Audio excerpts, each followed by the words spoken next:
What is up, PCP Army? How's everybody doing? Welcome to Rockin Robbie Live. In fact, the first episode of Rockin Robbie Live in 2021. It feels like it's been forever. It's been like 20 days since the last one. Though, of course, we've been live on the channel. Anyway, station, it's so happy. I am so happy and thankful to see you all here. What's up, Travis? What's up, Nick? What's up, Jesse? Say what? What's up, Tacky616? What's up, Mars? What's up, Eric? What's up, Devo? What's up, James? What's up, Nova69? What's up, Ricky? What's up, Twitch? How are y'all doing? Welcome to Rockin Robbie Live tonight. Tonight, we'll be taking a look at our favorite comic books from last week. We'll be taking a look at the comic books coming out this upcoming week. We'll be talking about the DC Comics, the second week of DC Future State. I've read them. I have thoughts. We'll be talking a little bit about Blue and Green, probably Cobra Kai, all that and more. We got a top 5 for tonight, and we got some nice show and tell. I do want to point out that you can find podcasts and more over at popculturephilosophers.com. You can follow Pop Culture Philosophers on Facebook and on Instagram. And if you're on Facebook, you might as well make it official and join the PCP Army, the official Pop Culture Philosophers Facebook group. We just recently crossed 500 members in that Facebook group, so that's quite exciting. We're getting closer. Our goal for this year is 1K. We'll see what happens, and we're on our way here on this channel to 10K subscribers. So thank you so much for a powerful 2020, but we're looking forward to an invincible 2021. You can also follow me on Twitter at the Rockin Robbie, and you can support the channel at patreon.com/PCP, like these fine people right here. Or, of course, you can do so in a super chat, which will trigger a Joker video. And as the night progresses, you never know what that's going to lead into. A couple of announcements real quick. We are going live quite often this week, starting with Wednesday night, Talkin' Comics Live. Now, obviously, this is the thumbnail from last week, but we'll be doing it again this week, 7:30 p.m. Central Time on Wednesday night.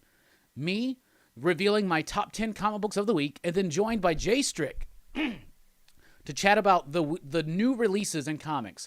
Thursday afternoon at 3 p.m., we will be joined by John Lees here on the channel. He's the writer of Mountainhead, which releases its graphic novel this week. He's also the writer of Sink and Hotel, PCP Army favorites. So I'm excited to meet John and have a chat with him. That will be Thursday afternoon, 3 p.m. Central Time. Friday night, PCP Movie Night. That's right, 9 p.m. Central Time. We'll be doing our live discussion of Josie and the Pussycats, in my opinion, one of the most undervalued and underappreciated movies out there. And then rounding it all up Saturday night over at Dylan's Comics with Dylan's Horror Show. Our second episode is going to be about our favorite 80s horror. We started it last night. We had a lot of fun. I know a lot of you guys were here, so thank you so much for your support. Station. All right, so we're here, and we start off with the first 6. So we've been going through the Blu-ray collection, because why not? Tonight, by the way, I'm drinking a beer that Mike gave me. It's called Get Up to Get Down. It's a coffee milk stout from Wiseacre out of Memphis, Tennessee. It's a pretty solid beer. It's one of Mike's favorites. Mike joined me for Talking Comics Live last week, the one that this actual thumbnail's from. And I think he did a really good job discussing comics with me. This week, though, Jay Strick. Very excited for that. What's up, Mad Respect? I love all the positivity out there in the PCP Army. Everybody giving each other stations. I love this. So cool. So cool. My NFL season just ended, so glad there's still something to look forward to tonight with PCP. Eric, I didn't watch a lick of football today, and I felt really glad about that. I wanted to quit watching football so long ago, but in typical Cowboy fashion, they kept it so I felt like I had to continue watching all the way up to the last damn game, last damn play. Anyway, Lakers are playing right now. That was a crazy first quarter. First 6, we left off in the eyes. Let's continue so. There's Inception. Y'all know me. I'm a big Christopher Nolan fan. I think Inception's one of his best films. Next up, we have The Informant. I'm also a big Steven Soderbergh fan, and I love this movie. Funny fact about this movie. The Blu-ray is missing.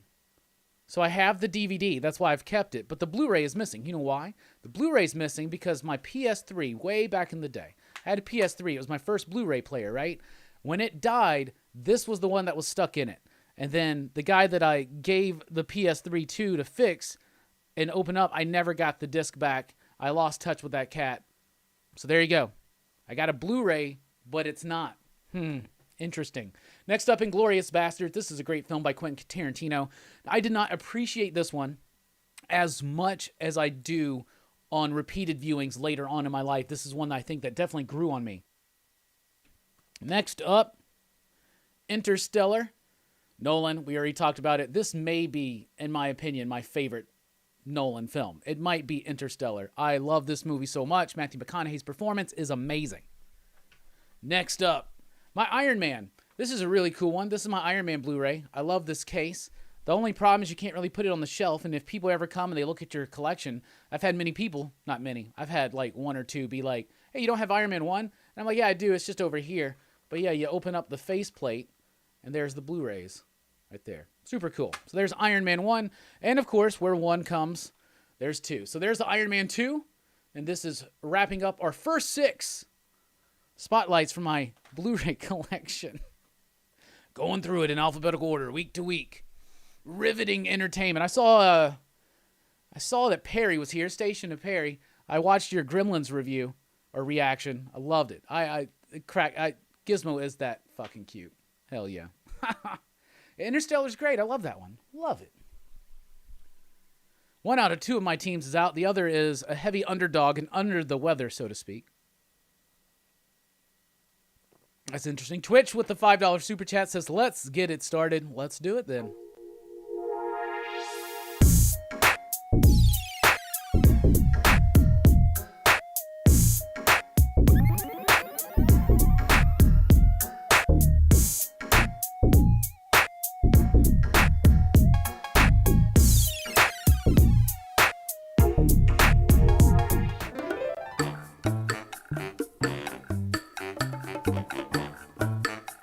You know, last week, or the last time we did this, we funded 2 months of Dylan on StreamYard. That's cool. Thank you, PCP Army, for your support.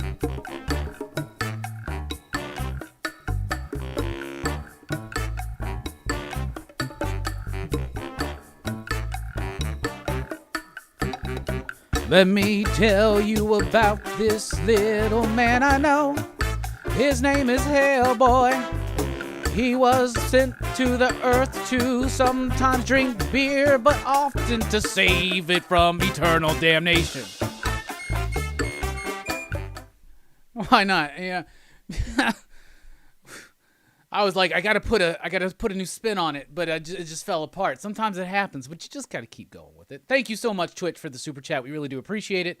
You help continue funding PCP and approving of what we do here. So thank you so much. We really do appreciate it. By the way, everybody that did get the PCP mystery box for January, those are being shipped out on Wednesday, is the plan. Packed up right now, shipped out on Wednesday. They are a massively awesome gaggle and assortment of goods, I would say. Travis says, smash that like button, and I agree. Let's do it. Who's playing right now? Now, I know that the Titans lost, and I'm pretty sure the Texans lost and the Seahawks lost, right? But, like, I haven't really been paying too much attention. So y'all have a good, like, New Year? I mean, I know that I've been live on the channel, but I feel like I haven't because I haven't done this show, which is, you know, crazy. Just heard saying the C word is frowned upon on YouTube. Not sure if that's the case. The C word. I mean, what C word are we talking about? I could probably think of a few C words they wouldn't like necessarily.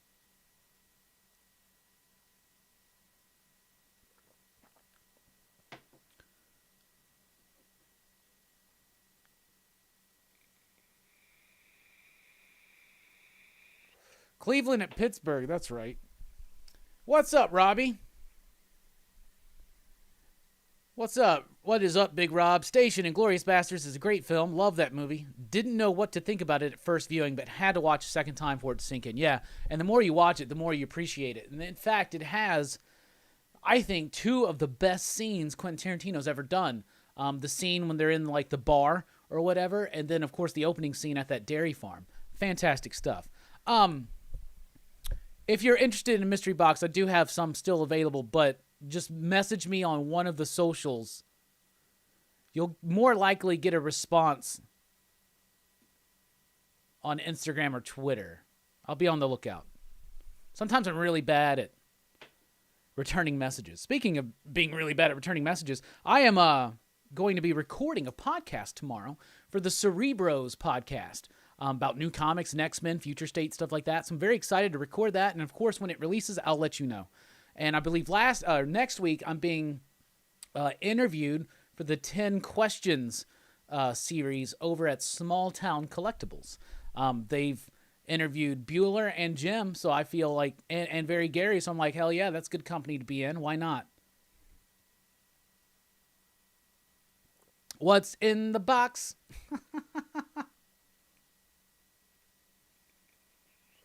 It's got comics and pops and maybe tater tots or some dirty socks. They're $15 locally, $30 shipped. They're mostly comic books and little things here and there. There have been some unboxings. Just look up PCP Mystery Box unboxings. There's some people on YouTube like Manuel from Tomorrow Cinema, Herminio. He does them. So there's a few unboxing videos out there. Hey, it's Jim Mint Collectibles. Now you may look at him with that check mark. Look at you with that check mark. Hell yeah. Station Jim, man. Jim's in the house, everybody. Are you interested in Aliens and Predator coming to Marvel Comics? I just found out about it. Seems cool. I hope they do a Wolverine versus Predator. Now, here's the thing. Usually when Marvel does licensed properties, I detest the idea of the crossover, right? Like when Star Wars came back to Marvel, I was like, oh, man, they're really just going to we're going to have an X-Men Star Wars book all of a sudden, right? And then they haven't. I think they've had restraint in that era. Now, in that area. Now, when Conan came over, they didn't waste any freaking time throwing Conan into the 616. So, I don't know. And I detested that idea. But then when everybody convinced me a few weeks ago to read Savage Avengers, I had so much fun with that zany, crazy-ass 80s book that I just loved it. So, with all of that and trying to be open, first of all, I am excited for the potential level of talent that Marvel could get a hold of to do Alien and Predator books, okay? So I'm very excited about that. But if they did decide to cross Aliens and Predator into the 616 or just say that they're a part of it, I'd be okay with that. And I would like to see Predator versus Wolverine. I would like to see the aliens, this has happened before. When Wildstorm had the rights to the aliens, they crossed over with Wildcats. They caused the end of Stormwatch. So lots of crazy stuff there. They published about 8 Conan omnibuses and a slew of epic collections already. Marvel loves Conan. Yes, they do. Conan hits a target audience, a certain age range of a certain type of people that Marvel has started kind of losing with their ongoing stuff, and Conan was really good to kind of cement them back into comics. I know people that are just straight up solely Conan fans, and that's like all they buy is like Conan and stuff like Red Sonja and things like that, right? But that's their jam. That's what they do. So Marvel knows that, and they know the legacy and the success that they've had with Conan historically. So I would love to actually one day do it like an issue at a time, like one a day, one every couple days, and go through the Marvel initial Conan the Barbarian series. That'd be wild. I never really read too much of that stuff. When I was a kid, I always snuck in and got my stepdad's Savage Tales of Conan. And I enjoyed those, probably for different reasons. By Crom, right? Yeah. And I liked the Arnold movie. I never saw the one with old Aquaman, but I heard it wasn't very good.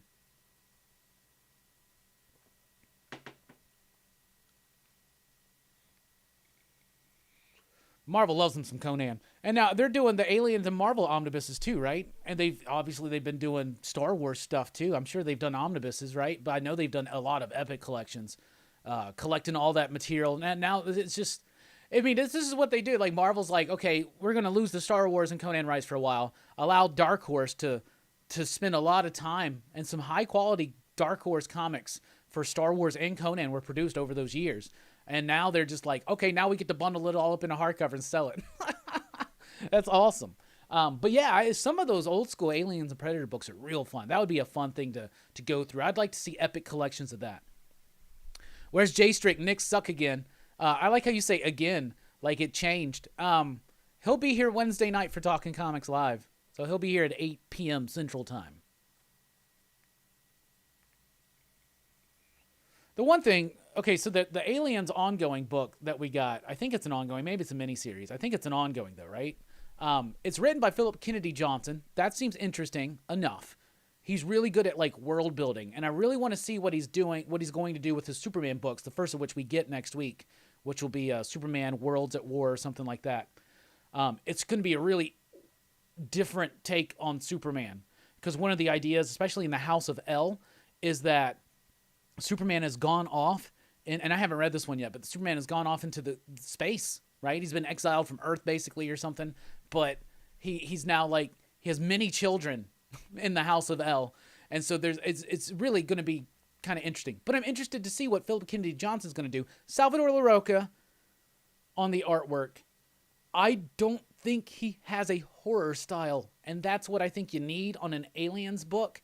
His style is too crisp, too clean, too bright, especially with usually the colorist that they throw in his work. So that kind of makes me nervous. I really think you need a darker, grittier, kind of more textured tone with the artist choice for an Aliens book. But I mean, I don't think he's going to be doing it forever. We'll see what happens. There's going to be miniseries galore. They're really going to milk the hell out of this, y'all. They didn't buy it just to sit on it. They didn't buy it just to put out reprints or variants. They bought it to milk the shit out of it.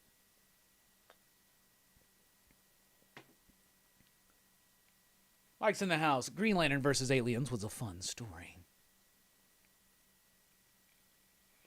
What movie character would you like to see get a comic series? Ace, here's one that he's actually had some comics, but I've never really quite read them. But I would really like someone who's a fan to like do a decent like ongoing series, at least like up to 30 issues or something, of Buckaroo Banzai. Now he has had a comic book series, so if I had to think of a movie character to get a comic book that hasn't had a comic book, I'm sure there might have been a Rambo comic book at some point. I don't remember that. That would be pretty cool. So yeah, I'd say Rambo, but Buckaroo Banzai, I'd like a new take, but I do need Moonstone did them, I think, so they're not known for high quality content, but I am interested to see that world explored more. And of course, recently it's on my mind because we just covered it on PCP Movie Night.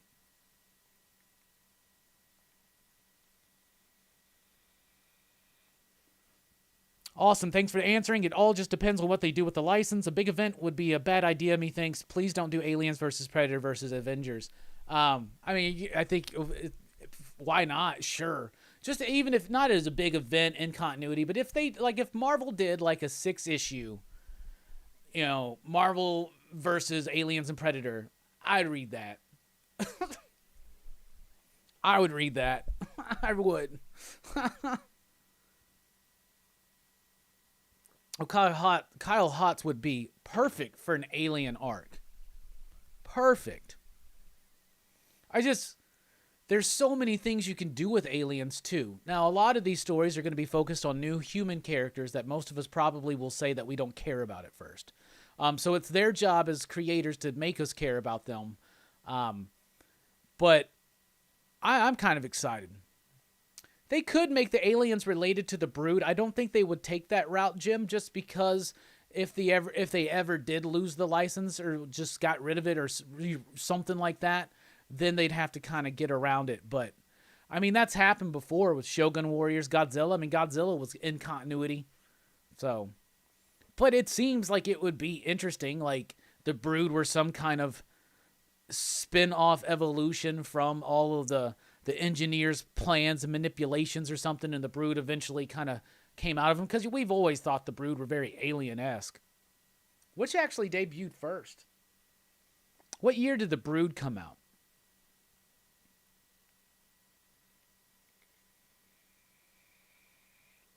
Rambo would be a great comic. And you got to set it during those days, like when he's like doing like shit for Troutman and stuff like that. Like in the era of Rambo 2 to 3. Like, that's what I would do. And you play with it, and you set it in period. You don't, like, update it. Like, it was a great idea to update Power Rangers, to just have it set in the modern day. That's great. Rambo, set it period. It's got to be in the 80s. Brood was 1982, so yeah, well after Aliens. Or Alien.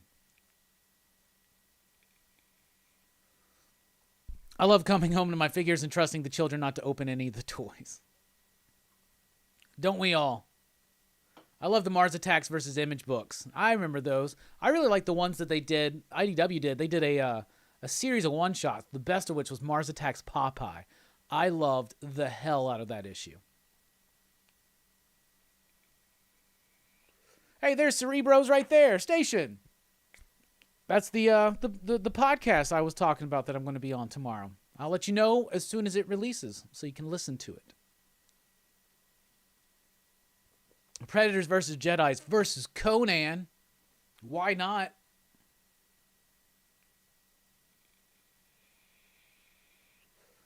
What series are you waiting the most? What series are you waiting the most after the event of Future State's ends? Are you saying what DC book am I most excited for after Future State? The answer to that is Swamp Thing. Swamp Thing by Ram V. I really like the Future State first issue, and I'm really looking forward to the second one, but I'm really looking forward to the ongoing series. Same team, Ram V, Mike Perkins. It's a different host for Swamp Thing, and I'm really, really excited to check it out. Really excited. Are you excited for the Motu Netflix Kevin Smith? Yeah, I am. They got a really good voice cast. I mean, Mark Hamill's doing Skeletor. That seems cool. Kevin Smith is just a little bit older than me, so I know that he really probably respects and grew up with Masters of the Universe and understands what the history is and what it's capable of. So I'm excited for it. I think it could be really, really neat.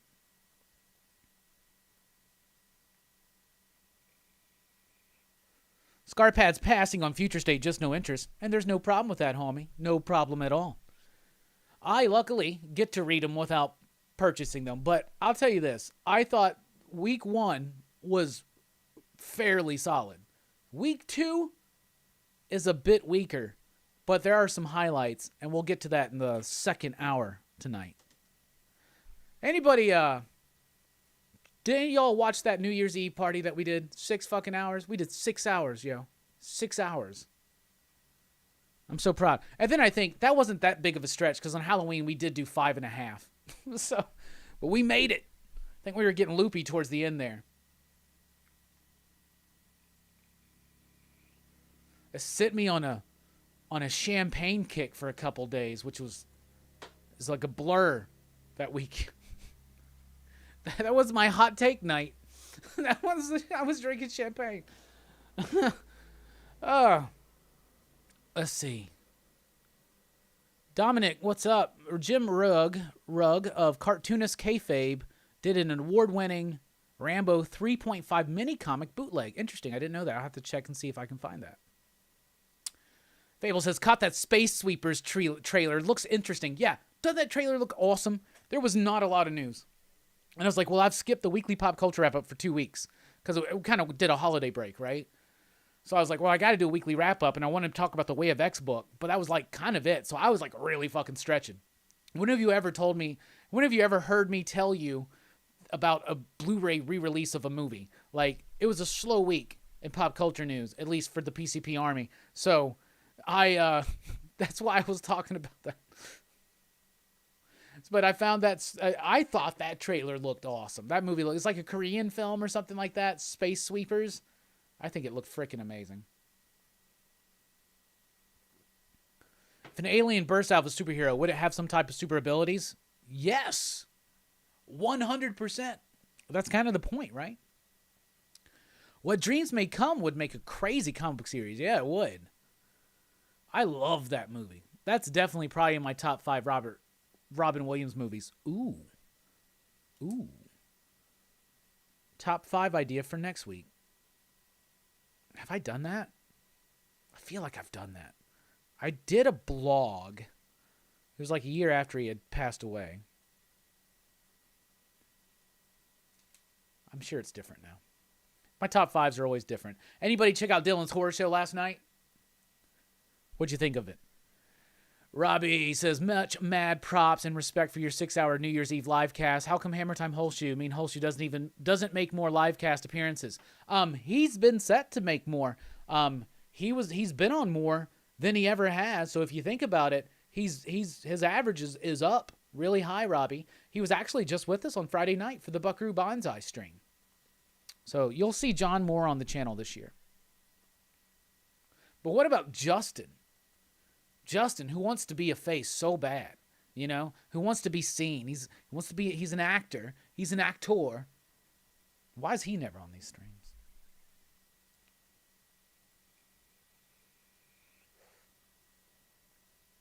I hear Motu's going to be the 80s cartoon animation style. Good, I hope so. That seems awesome. Hey, what's up, Reggie? Reggie's in the house. Station.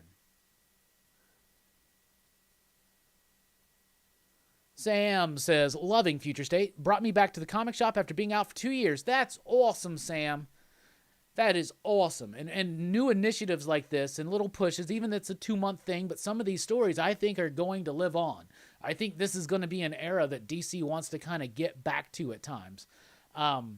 That's what the point is, you know? One of my good buddies, L Dubs, who I worked with on Black Spec, our comic, he got into comics because of the New 52. Like, they're starting over with new number ones? Well, I can finally read them. So it works sometimes. So that's awesome. It's good to hear.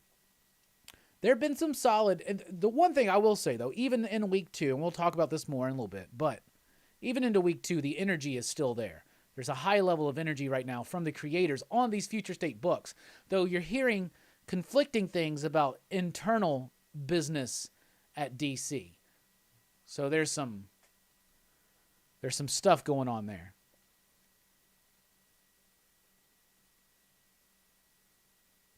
James says, finally read Fearscape. That was some deep emotional stuff. Thanks for telling me about it. James, thank you for reading it. Thank you for taking my recommendation. And I'm extremely elated to hear that you enjoyed it. Fearscape was one of my favorite comic books when it came out. I'm loving the sequel right now, A Dark Interlude. But Fearscape was masterful. Masterful. Nick says, redoing my comic shelves now. How do you all organize your books? I want to have an archive section with finished runs and then an ongoing section where pulls go. Need to work out the details still. Well, let me just, first and foremost, my comic book collection and graphic novel and hardcover collection, not in pristine order right now. Comic books, I do straight up, like, alphabetical, numerical. And I do it exactly how we do it at my shop. All the Spider-Man books are in S's, and it's like Spider-Man, comma, amazing, Spider-Man, comma, web of. Get it? Batman Detective, like Batman Detective, Batman Legends of the Dark Knight, things like that. That's how I do my comics. My graphic novels, now I have the graphic novels, basically the last few years of graphic novels are all on another shelf in the other studio. But all of these ones behind me are actually in alphabetical order, but separated by publisher, and the publishers are in alphabetical order. So it starts with like AIT Planet Lar, which was like a big indie publisher I followed in the early aughties that I just love their work. So like AIT Planet Lar, into cartoon books, into DC, into Image, into Marvel, into Oni Press, and I don't know why I do my trades that way, but I do. I think it's mostly so that, because like Marvel books look good because at times they'll keep that same Marvel across the top, and it's I don't know. I don't know why. I've always done my trades like that. It's weird. And I used to separate hardcovers from soft covers, but now I just mix those up with them. But like I said, the last few years, several years of trades and stuff, hardcovers I've gotten are all in the other one. They're just all pushed together into the shelves. It was just a quick thing. Because Justin has shitty Wi-Fi. I have tons of figures in box, Marvel Legends and stuff. Hell yeah. So does Jelani. Jelani's got like shit in box, and then he's got opened ones. How do you store that? I always wanted a wall of carded action figures. In fact, I could do it, actually. Why don't I do that? Anyway, I just got a new idea. Carded action figures from the 90s. That's my shit. I like carded action figures from the 90s. I don't know why. But I also want them open to play with.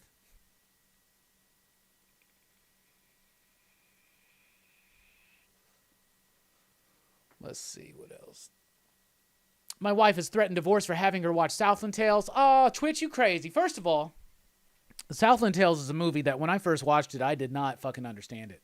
But I felt this tone. Now, I am a huge Moby fan, and they use a lot of Moby music in the movie, and that probably was a big part of that. But there's something so odd and quirky but powerful about that movie that spoke to me, even though I didn't quite understand it. I watched that movie obsessively when it came out, right? And I fell in love with it. And then eventually I had to track down the comic book. Because here's something. If you notice, the movie starts with chapter 4. And it goes 4, 5 to 6. There is a chapter 1, 2, and 3. And apparently it was all written out to be a big thing, but it was too long, right? So he did a comic book of Acts 1, 2, and 3. It's really hard to find now, but I bought the graphic novel years ago. I don't know what it's going for right now. Probably not too much. It's a very... It's kind of an unknown movie. When they did the can cut, when they showed it there, it's 15 minutes longer, but it got a standing ovation. And then when the movie was released, it was lost to a lot of people. It didn't really get a theatrical release at all. I freaking loved it. And the only reason why I watched it was because it was Richard Kelly. This was his follow-up to Donnie Darko, and I think Donnie Darko was brilliant, and I actually think Southland Tales is better.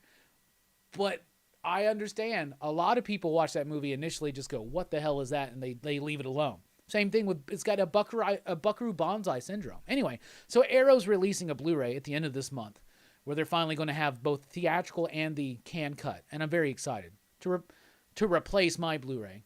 Because all that's on there is the theatrical cut and a commentary. That's it. And this is going to have a bit more to it. Now, Kelly's also talked about the idea of possibly shooting those first 3 chapters and re-editing Southland Tales to be like a 6-hour series, or something like that.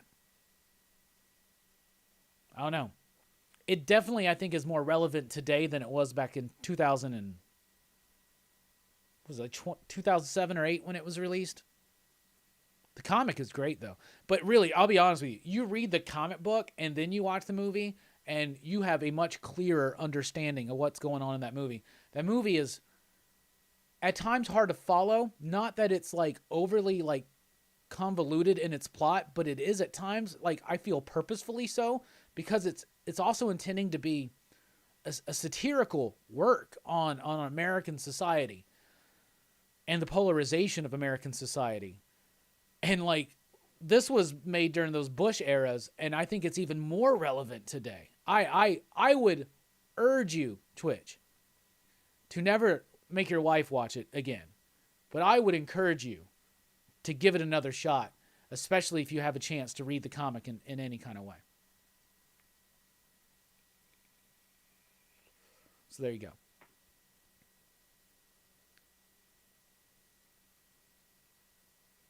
Organizing comics is a full-time job, is it not? A to Z in long boxes, yeah, but once it gets full, you have to shift. Yeah, I know. And it's a never-ending thing at work for a shop.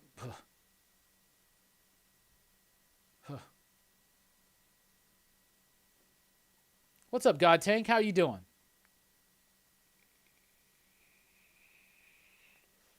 Is Generation Shattered a part of what?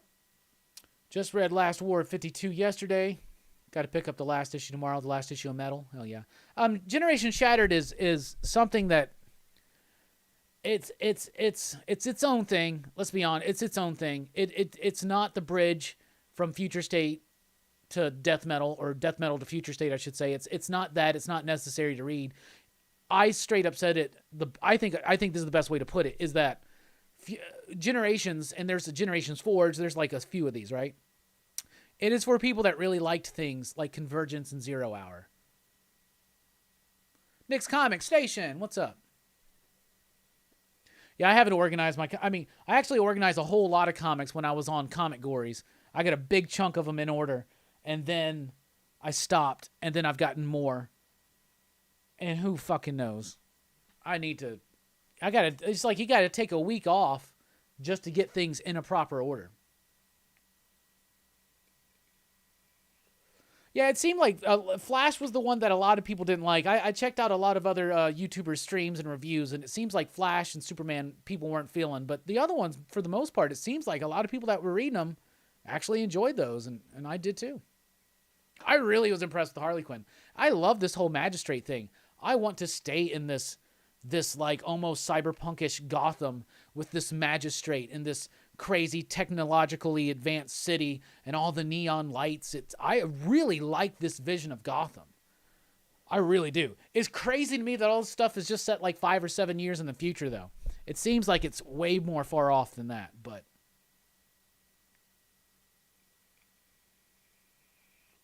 Southland Tales is all about mind control.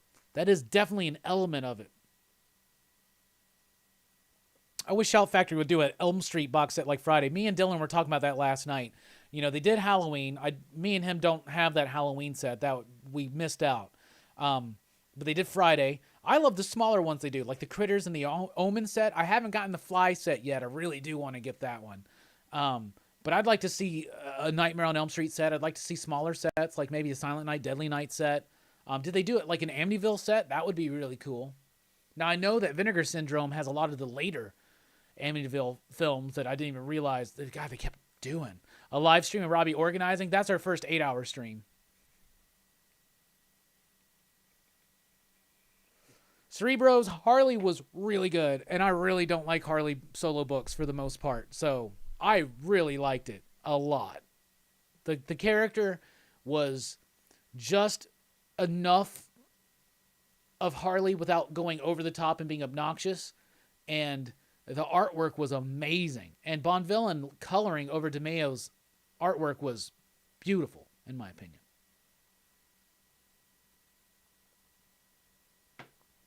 I look at my stacks of unorganized comics and think to myself, they might as well be empty cartons of Haagen-Dazs, signs I need an intervention.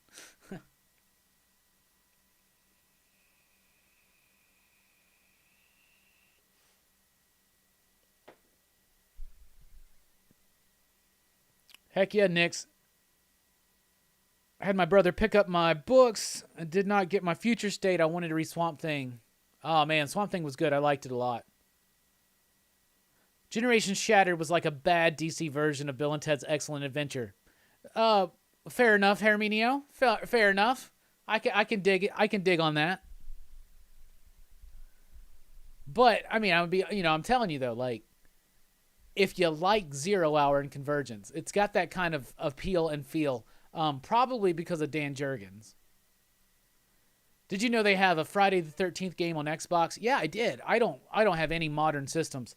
I don't really play any games, but I play the NES Friday the 13th sometime, and I thought I had that shit figured out, but you can think you have it figured out on paper, but it doesn't work in reality. I'm just going to tell you that, okay? You can study that game like crazy.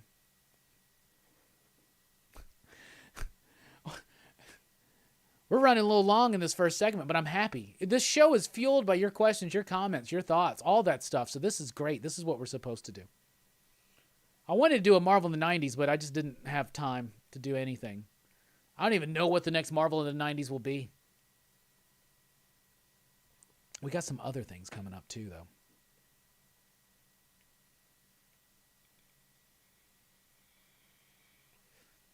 Now, when we do PCP back chat after the movie reviews on Friday nights, that's usually the best time to ask about video games. They're the ones that play video games, not me. I play old school stuff, though. John got me a Genesis Mini. What do you think of the B cover for Stray Dogs? Which one's the B cover? Is that the Silence of the Lambs homage? I'm excited to check that book out. It seems neat. Well, they said it's like a Don Bluth animated version of Silence of the Lambs. GameCube, Metroid Prime. Love that game, says Rhetoric. Hell yeah. I hope you're feeling better, Joe. I hope you get better. What's up, Jeff? Philip Kennedy Johnson stopped by my local comic shop and talked to the owner about some of the points on his run on Superman Action Comics. It's going to be epic. I'm excited. That's awesome. You know, I want to say that Philip Kennedy Johnson was at HeroesCon, I think, when I went, but I didn't meet him. And at that time, I was getting a bad habit of mixing up Philip Kennedy Johnson and Daniel Warren Johnson. Two completely different people, obviously.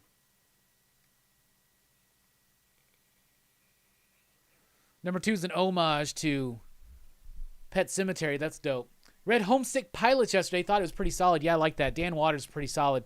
He's got a Future State book out this week.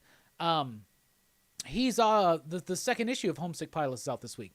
Let's get to the discussion. What was your favorite comic book of last week? What was your pick of the week?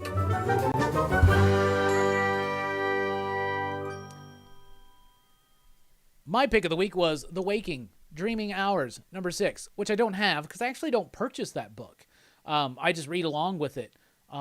But I'm really, really liking it. G. Willow Wilson's been doing a great job already with that book, establishing her own unique voice and vision, but also respecting everything that's come before, especially the foundation set by Neil Gaiman and the last Dreaming series by Simon Spurrier, which, to be honest, especially with Eve Lee's artwork, has a lot to live up to.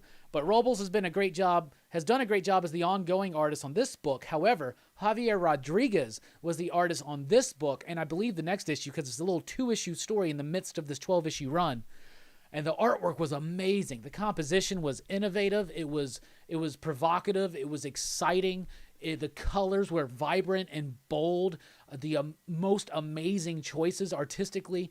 I thought it was just a tour de force in comic book sequential art and what you can do through composition. It was Steranko-esque. I freaking loved it. I loved it. If you read The Dreaming, what did you think of that book? And also, what was your favorite comic book of last week? What was your pick of the week?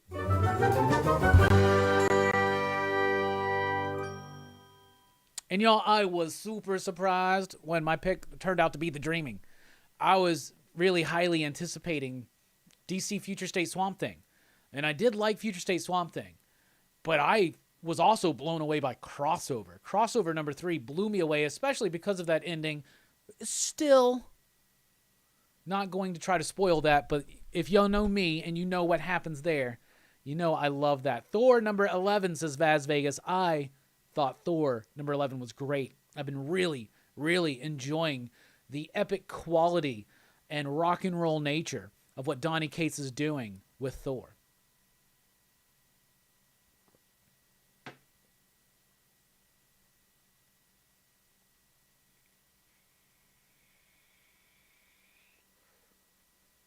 All right, we got the answers pouring in. What was your favorite comic book of last week, and what did you think of The Dreaming if you read it?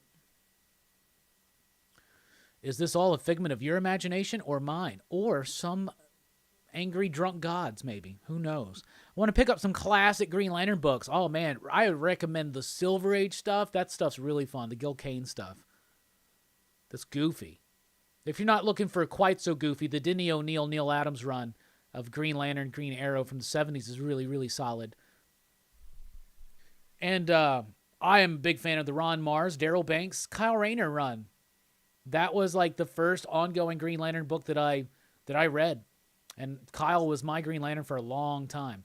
Though I always liked Hal because I had the Hal action figure from Superpowers. That was one of the first Superpowers action figures. It was one of the first superhero action figures I ever owned at 5 years old. There's a picture of me opening it up. And it's the Green Lantern. And I fucking loved Green Lantern. And it's probably when green became my favorite color. But he's not my favorite DC hero. That would be Aquaman. Fable's still waiting on a lot of books from last week. That sucks. Eric says, last week was light. Eternals by default for me. I was disappointed in the Eternals. I wanted something a little bit more exuberant and explosive. And I kind of got... In my opinion, what I thought was a kind of dull and drab and dreary setup. Like, I don't know. TSG says Crossover 3 was amazing. Oh, my pick was Amazing Spider-Man, huh? You know there's another fucking issue this week? Another one. Brian says Crossover had that oh shit moment for me. Hell yeah. Cerebro says Swamp Thing Crossover were my faves. I think that was my 2 and 3. Spoil the hell out of it. What's going on? Don't tell me the Browns are beating the Steelers. Tacky says Juggernaut. Mars says Thor.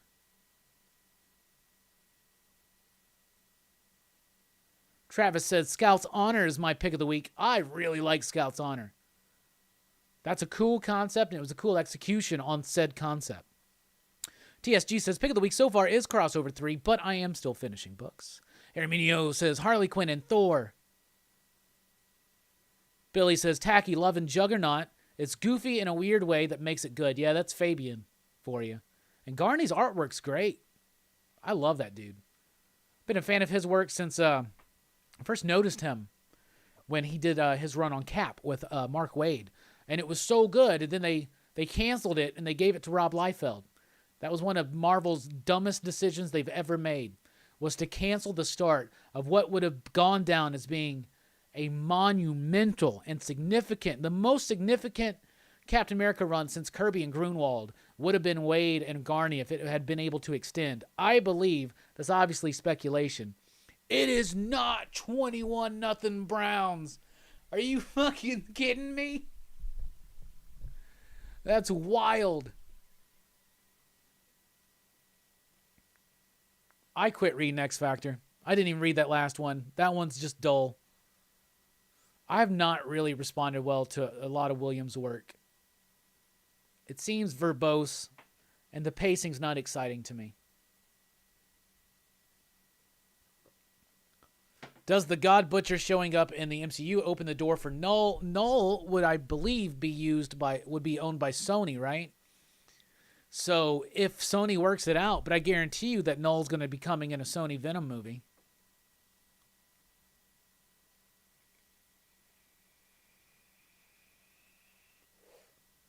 So yeah, I think so. It's a possibility. I think it would be a dumb idea for Sony to drop the partnership with Marvel. That's why they continued it, and maybe we'll have another scare down the road, but Brown's got another interception. You guys are crazy. You kidding me? Are you serious? Are you trolling me? It's crazy. Reverse Amoeba said, loved Crossover 3. Dreaming was good too. That 2-page spread in the club was ridiculously awesome looking. Yes, it was. Oh my goodness. I'm a big fan of his work. I first noticed Rodriguez's work on Exiles with Saladin Ahmed, and then he did the History of the Marvel Universe book that was just, a retelling of Marvel's history by Mark Waid, but the artwork in that book was amazing. He does really interesting things with his composition. Now, we haven't really talked too much about Spurrier's new X book. It's Way of X. It's a Nightcrawler-centric book. It could easily be described as Nightcrawler devising the mutant religion. But Spurrier says it goes far beyond that. Nightcrawler's my second favorite X-Men character. It's Beast, Nightcrawler, Wolverine. That's my top 3 X-Men heroes. So, the Browns are on 28-0 now? Oh, man, I feel so bad for Jay Strick. Jay Strick is a Steelers fan. Oh, my goodness. Poor guy. Oh, man. But yeah, it's called Way of X, not Way of 10. But it's a Nightcrawler-centric book, and I do feel like Nightcrawler's been kind of pushed to the side a lot. There's been some interesting developments that Hickman set up, but you can tell that Hickman's trying to focus on Summers. Now, here's the other cool thing about the X-Men books, is that they're building a new X-Men team, and this is going to be the X-Men team Hickman wants. Do you think Speedball, damn. Do you think Cannonball is going to be in it? I bet so.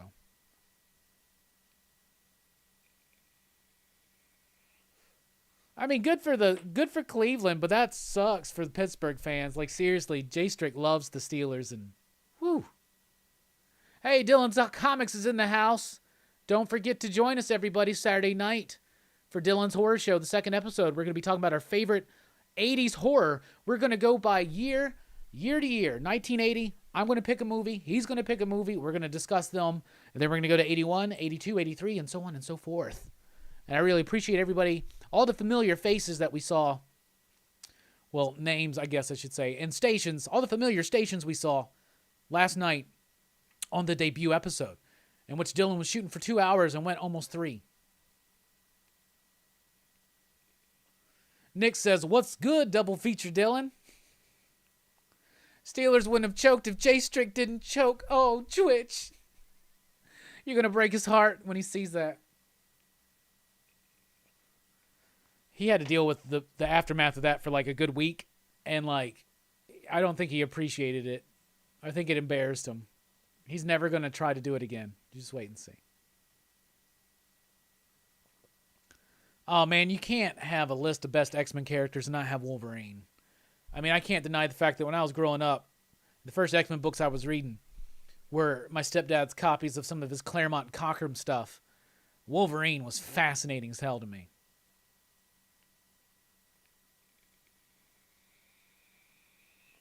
If the Steelers didn't choke. Fuck, man. That's fucked up. Spurrier writing a book on mutant religion could be awesome if untethered.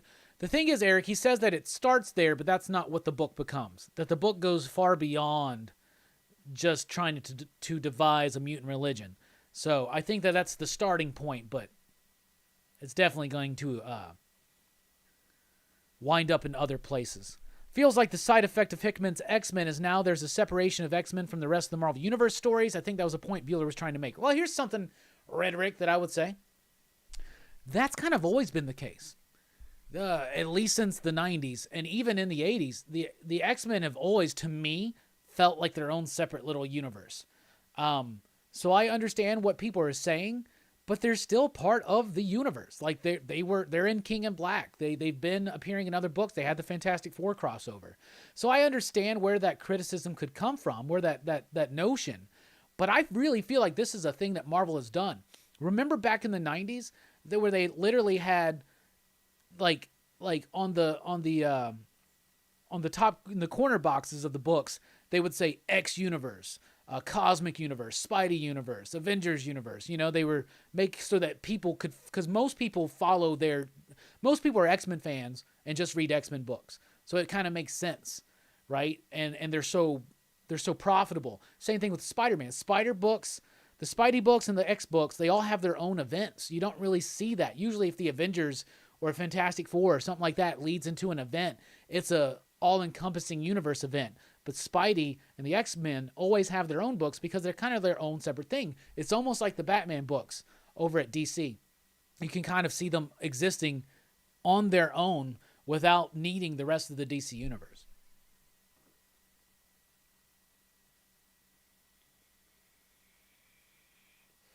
But here's the thing. You should feel like the X-Men are separate from the Marvel Universe because the whole point is that the X-Men feel separated. They don't feel welcome. They don't feel like the Avengers. They don't feel like the Fantastic Four. They are always hated and spat on. The Spidey's kind of been the same way historically. There have been times here and there. But the X-Men, I think that separation lends itself to just the subtextual idea of them being outsiders.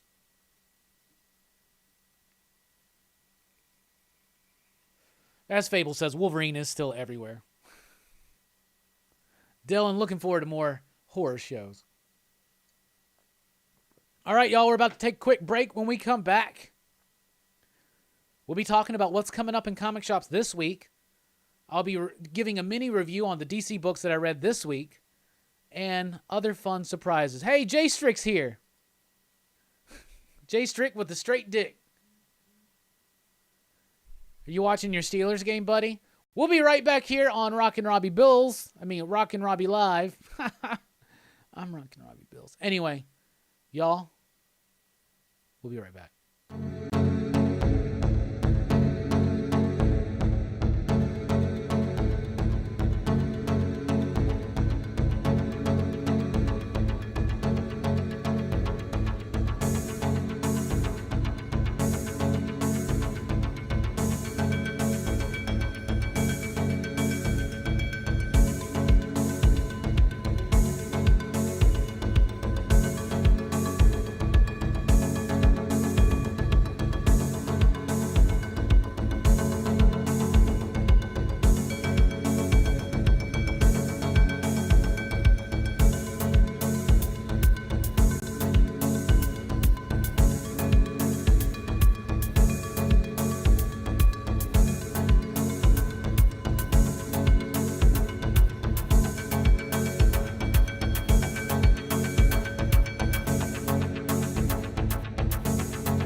What's up, PCP Army? Welcome back to Rockin Robbie Live, and now we're here for hour 2 of our show, the show in which we talk about comics, movies, pop culture, and a whole lot more. In this segment, we will be taking a look at what's coming up in comic shops this week. I'll be giving you my early thoughts on the DC books this week. DC Future State Week 2 is here. What do I think? Just wait and find out. That didn't rhyme, but it sounded with the way that I delivered it like it should have. You can support us over at patreon.com/PCP like these fine people right here. Lots of generals in the PCP Army. You can also do so with the Super Chat. Super Chats tonight are going towards a Tomb of Dracula number 10, as deemed and dictated by the PCP Army. What else? You can follow us on Facebook, Instagram. If you're on Facebook, you might as well join the PCP Army officially. It's the official Pop Culture Philosophers Facebook group. And you can find podcasts and more at popculturephilosophers.com. Coming up on the channel this week, of course, the weekly comic book review late Tuesday night, but Wednesday night, 7:30 p.m. Central Time, Talking Comics Live. And then I will be revealing my top 10 comic books of the week. And then me and Jay Strick this week will be my guest. We will be talking about the comic books that released this week. Thursday afternoon at 3 p.m. Central Time, we will be joined by John Lees, the writer of Mountain Head, which sees its graphic novel release this week, as well as the writer of Hotel and Sink. He will be joining us. Very excited for that. Friday night, PCP Movie Night, 9 p.m. Central Time. Josie and the Pussycats. Go ahead and watch this brilliant film. It's on HBO Max, and check it out. And then Dylan's Horror Show with our second episode. I will be there with Dylan discussing our favorite horror movies of the 80s. And if you're new here, I see that we have Bread68. Says he's first time on Rockin Robbie Live Station. Hell yeah. Thank you for joining us, everybody. Connecticut Comics. Hell yeah. Twitch says, I remember why I didn't do all this organizing and boxing now. This sucks. Yeah, but if you keep up with it, it's not so bad.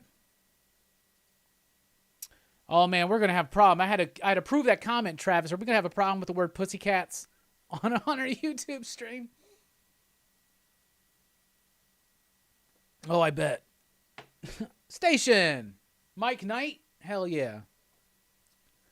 A few weeks ago, I enjoyed the king-size Conan Chris Claremont story, and Kevin Eastman had a cool story. I've got a copy set aside for me, but I haven't read it yet. I had the idea that one day I would be able to sit down and read it, but I haven't found the time yet. Haven't made the time, I should say. We act like we're supposed to find time, but you got to make time.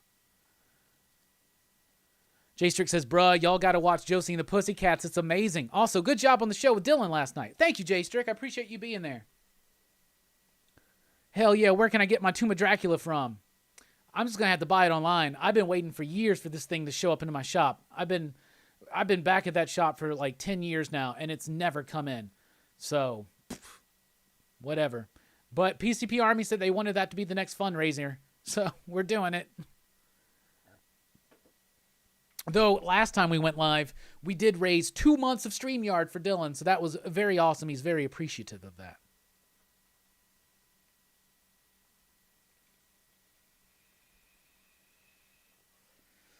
Any of the upcoming King in Black tie-ins interesting to anybody? Red Rick, me? No.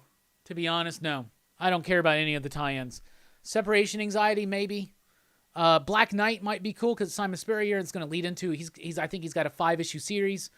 They're obviously going to try to elevate Black Knight a little bit in the Marvel universe right now because he's going to be in the Eternals movie, I think, played by Jon Snow, right? So that's interesting enough, but for the most part, no. The King of Black tie-ins for me have been kind of weak. Very weak, actually. Bread68's a Bama guy. Hell yeah.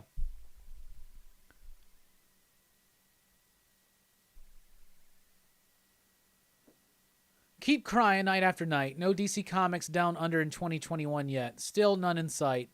Nothing to do but keep on crying. Stefan says I might get Thunderbolts. I am kind of excited for Thunderbolts, but it's not a Thunderbolts team that I'm excited about.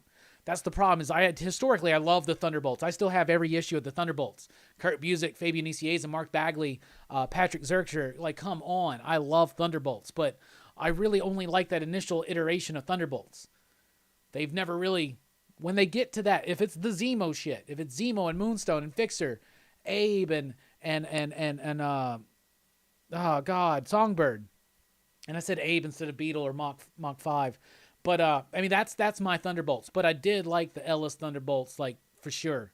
Because that was, like, Bullseye and Venom and Norman Osborn, like, some of my favorites as well. So, yeah, there you go. Ace says, I love Josie and the Pussycats. I have the soundtrack on CD. I did, too. Jelani and Brooks and John all are just like, fucking Josie and the Pussycats, you and that goddamn movie, Robbie. And it's true. Like, I'm obsessed with that movie. I think that movie is brilliant. I love the soundtrack. I'm a big Letters to Cleo fan. And that's Kay Hanley doing the voice of Josie. So, yeah, that soundtrack's freaking amazing.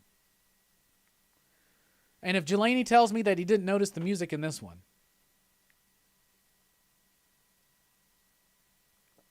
fucking J Strix heard that soundtrack like 20 billion times before he even saw the movie.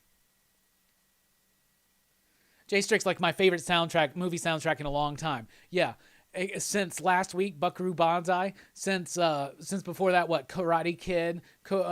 Before that, Lost Boys. Come on, bruh. Every movie we watch becomes one of your favorite soundtracks because we pick good movies here in the PCP Army. Don't we? Don't we? We have a hellaciously awesome lineup. I would say it's even better than Bill and Ted. Yeah, I think the soundtrack for Josie's better than Bill and Ted because it's also a score. It's a rock and roll score. That music was made and created for that movie, and that's just so freaking cool. I love that they took the time to do that. It couldn't have been a cheap process, but I guess what's the difference between hiring Kay Hanley and other studio musicians and writers versus a composer, I guess. I don't know. And the crazy thing is I hear people complain to me about that movie. They say it's too much obnoxious product placement. I'm like, that's literally the point of the movie. It's the point of the movie. Shout Factory needs to get a hold, do a nice Blu-ray release of Josie and the Pussycats with the CD. It needs to come with the soundtrack. And du jour, around the world, du jour forever. Oh, man. Bruh, if you think we keep one up in it, wait till we get to Meteor Man, Jay Strick. I fucking love Meteor Man. Meteor Man's coming in February.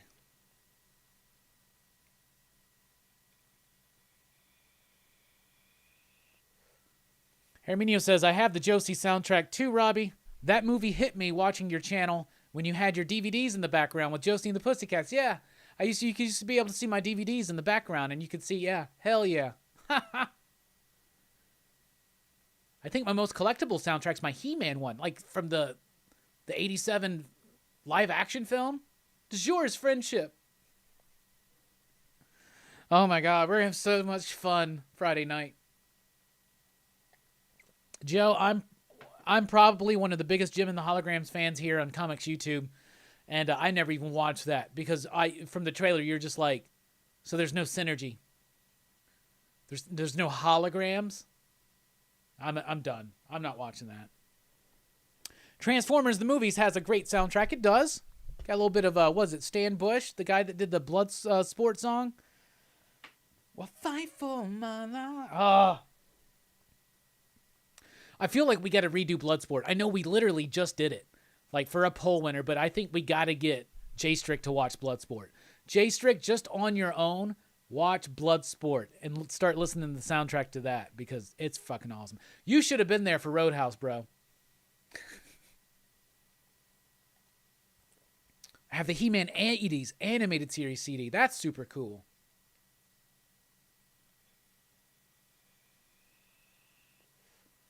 That Cobra Kai soundtrack. You know, I actually haven't looked at the soundtrack to part 3, but obviously it's got, I always thought that Kickstart My Heart should definitely be a car chase song. And I love that it was used for a car chase in Cobra Kai. I freaking loved Cobra Kai. This is something I wanted to talk about. So before we get into the new comics this week, let's go ahead and speak on this. I wanted to go ahead and say this.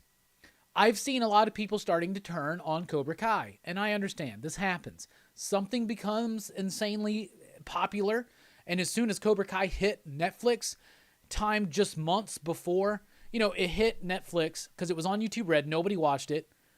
Honestly, like just a few people. Jay Strick was one of them. Just one of them. Okay. And when it hit Netflix, everybody watched it and fell into it. It was all during the shutdown. So if people were at home, it hit, they watched it. And now we got season 3 and everybody's losing their minds. And you got all these people now saying, well, it's not good. It's Hallmarky.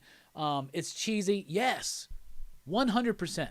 Those of us who love this show understand this, and we love it regardless. But I just wanted to address that. Of course it's cheesy. Of course it's over the top.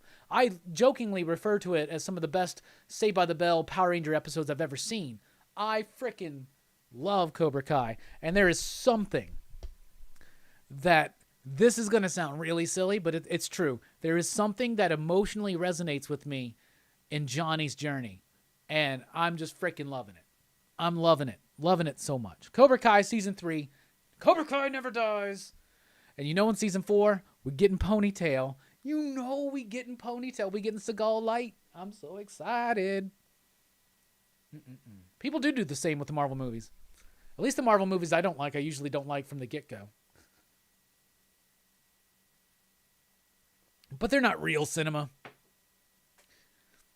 I watched it all in one day, too. Well, the first episode I watched the night before. I fell asleep. And then the next day, I just watched it all. It's literally why I didn't go live last week for Rockin Robbie Live.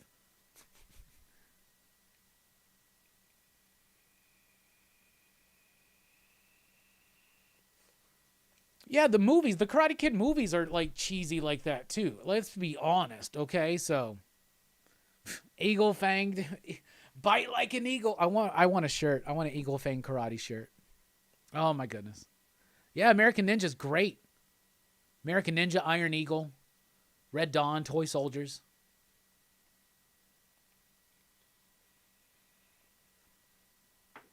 Tango and Cash were narcotics detectives. Hey, Robbie, the PCP Army. So what are you driving these days? Got a Dodge Caravan, 93. I miss the Firebird. Eagles don't have fangs, but they bite, don't they? All right, let's take a look at what's coming up in shops this week. There's some good comics. Now, if you ever want to know what's coming up, the best and quickest way to find out here on YouTube is, of course, Comics with Bueller. Bueller, on his channel, every single Wednesday, drops a video telling you what comes out next Wednesday. It's always a great, invaluable resource, actually. From Image Comics this week, we have A Man Among Ye, number 4. Feels like it's been a while since the last issue. Big Girls, number 6. Jay Strick, don't tempt me. I want a Firebird. I don't like low, long cars, but I just recently got a new used car that was gifted to me by the Voice Senior. Let's just say that. I'm getting used to it. I could see myself in a Firebird. Hey, Bueller's here. His ears must have been ringing. I literally just gave you a shout out, homie. Hey, me, you, and Jim should do a podcast. What do you think about that? Just let that sink in. From Image Comics, A Man Among Ye, number 4. Big Girls, number 6. Commanders in Crisis, number 4. Ha ha. Number 1. If Thunderdome was still going, which it's not, because we won. Station, everybody. We won Thunderdome. Hell yeah. But if Thunderdome was continuing, haha would be my pick. Writer of Ice Cream Man doing a mini-series of anthology books about clowns. Homesick Pilots, number 2. Very excited for that one. Kick-Ass versus Hit Girl, number 3. and the first trade paperback of That Texas Blood, as well as Savage Dragon 256. From Dark Horse Comics this week, we have Stranger Things Science Camp #4, the final issue, and that is it. The X-Ray Robot trade paperback comes out, and that's super, super cool. From IDW Publishing, we've got Mountainhead, the graphic novel of Mountainhead. By the way, the writer of Mountainhead, as well as the writer of Hotel in Sync, will be joining us here on the channel Thursday, 3 p.m. Central Time. So join us for that. And Sonic the Hedgehog #36. From Marvel Comics, we have Amazing Spider-Man 57, another Last Remains post-mortem issue. You gotta be kidding me. We got a Chris Claremont anniversary special, so that's neat. Immortal Hulk #42. Iron Fist, Heart of the Dragon. Nope, that's just the poster. It's not out yet. King in Black, Gwenom vs. Carnage. Totally not looking forward to this, but sure, we'll check it out. King in Black, Planet of the Symbiotes. I am decently excited for this one. King in Black, Thunderbolts. Those all debut this week. We have Marauders #17. I'm loving that book. One of my favorite X books. Star Wars Darth Vader #9. Sword #2. I really like the first issue. Excited to see where they go. The Union #2. Not a good King in Black tie-in. Has nothing to do with King in Black. But actually pretty fun, solid first issue. So that's cool. And that's what we got from Marvel. From Dynamite, we have Green Hornet #5. We also have Red Sonja, the Superpowers #1. I think that's like the... Yeah, because there's a Vampirilla Dark Powers. I think, is that like a crossover with the Project Superpowers or something? I don't know. From Boom Studios, we have Mighty Morphin #3. The Power Ranger books have been solid. Origins #3. Red Mother #12, the final issue. Let's see if I regret putting it so high on my top 20 comics of 2020. Seven Secrets #6. And that's from Boom. From other companies, we have Autumnal #4 from Vault. We have Blade Runner 2029 #2 from Titan. Bleed Them Dry #6, the final issue from Vault. Bloodshot 10 from Valiant. I've been hearing a lot of clamoring out there wanting me to cover more Valiant books, and they do send me early looks, so I just got to get caught up on some. Brooklyn Gladiator #3 from Heavy Metal. I never got my #2. We were shorted, and Diamonds never replaced them, and they are sold out of stock. So I never got my #2. Has anybody got a line on a Brooklyn Gladiators #2? Sumerian Frost Giant's Daughter #2. I've been hearing good things about these Ablaze Conan books. I got the first issue of this tucked away, but I haven't read it yet. Concrete Jungle #4. That's from Scout. Devil's Red Bride #4 from Vault. Doctor Who Comics 3. Erratic #2. The Heavy #4. Knights of the Golden Sun #9. Lonely Receiver #5. I believe this is the final issue. By the way, if you like the weird, cerebral, surreal, sci-fi horror nature of Lonely Receiver, definitely check out I Breathed a Body. It comes out in a couple of weeks. I did an advanced review. It's by Zach Thompson as well. It is fantastic. Fantastic. Man's World #1 is a debut from AWA Upshot. Pantomime #3 from Mad Cave. Penultiman #4 from Ahoy. Red Atlantis #3 from Aftershock. Serial #1 is from Abstract Studios. I believe this is the next Terry Moore project. Soulstream #1 is a Scout book in all ages. It's their first debut book in their all ages imprint. I can't remember what it's called. And Space Bastards #1. I believe that's from Humanoids. And that's what's coming out this week from every company. Highlights, except for DC. Because now it's time for the DC sneak peek. All right. So these are the DC books I read. First of all, American Vampire 1979 and Sweet Tooth The Return both come out this week. Obviously, I'm not caught up on those series at all, so I'm done. I didn't read it. So anyway, first one I read was Kara Zor-El, Superwoman. Now remember, all the DC Future State books take place in different points in the future, possible future timeline of DC. I'll tell you this. I really like the artwork in this book. And I really like what the writer, it's Marguerite Bennett, and it's Marguerite Sauvage doing the artwork. I can't show you the insides yet, but I'm sure you can maybe find some previews online. These drop on Tuesday, by the way. Kara Zor-El, Superwoman, has some really nice artwork. And it's got some good ideas that it's trying to present on a grown Kara Zor-El and her reflection on her legacy and what she's doing and where she's at. I liked elements of this, but it was a bit bogged down, overly verbose, and it was clunky in its pacing. So this one was kind of okay. There was some good bits, but overall it was just okay. Now here's another one, Green Lantern. So the Green Lantern Future State book is out this week. This one is a $5.99 one. So Superwoman is $3.99. This one's $5.99 because it has 2 backup stories.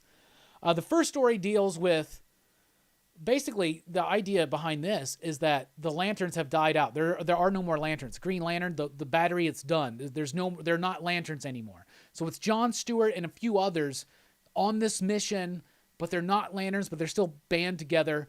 And it's an interesting premise for a future Green Lantern book, and it's kind of got a nice little vibe and tone to it. Tom Rainey's artwork's pretty solid throughout. There is a backup story with Jessica Cruz that I thought was actually the strongest one in the entire book, and then there's a Guy Gardner story at the very end, a little shorter, but I thought it was really cool. So I actually enjoyed all 3 of these books. I was not looking forward to this one.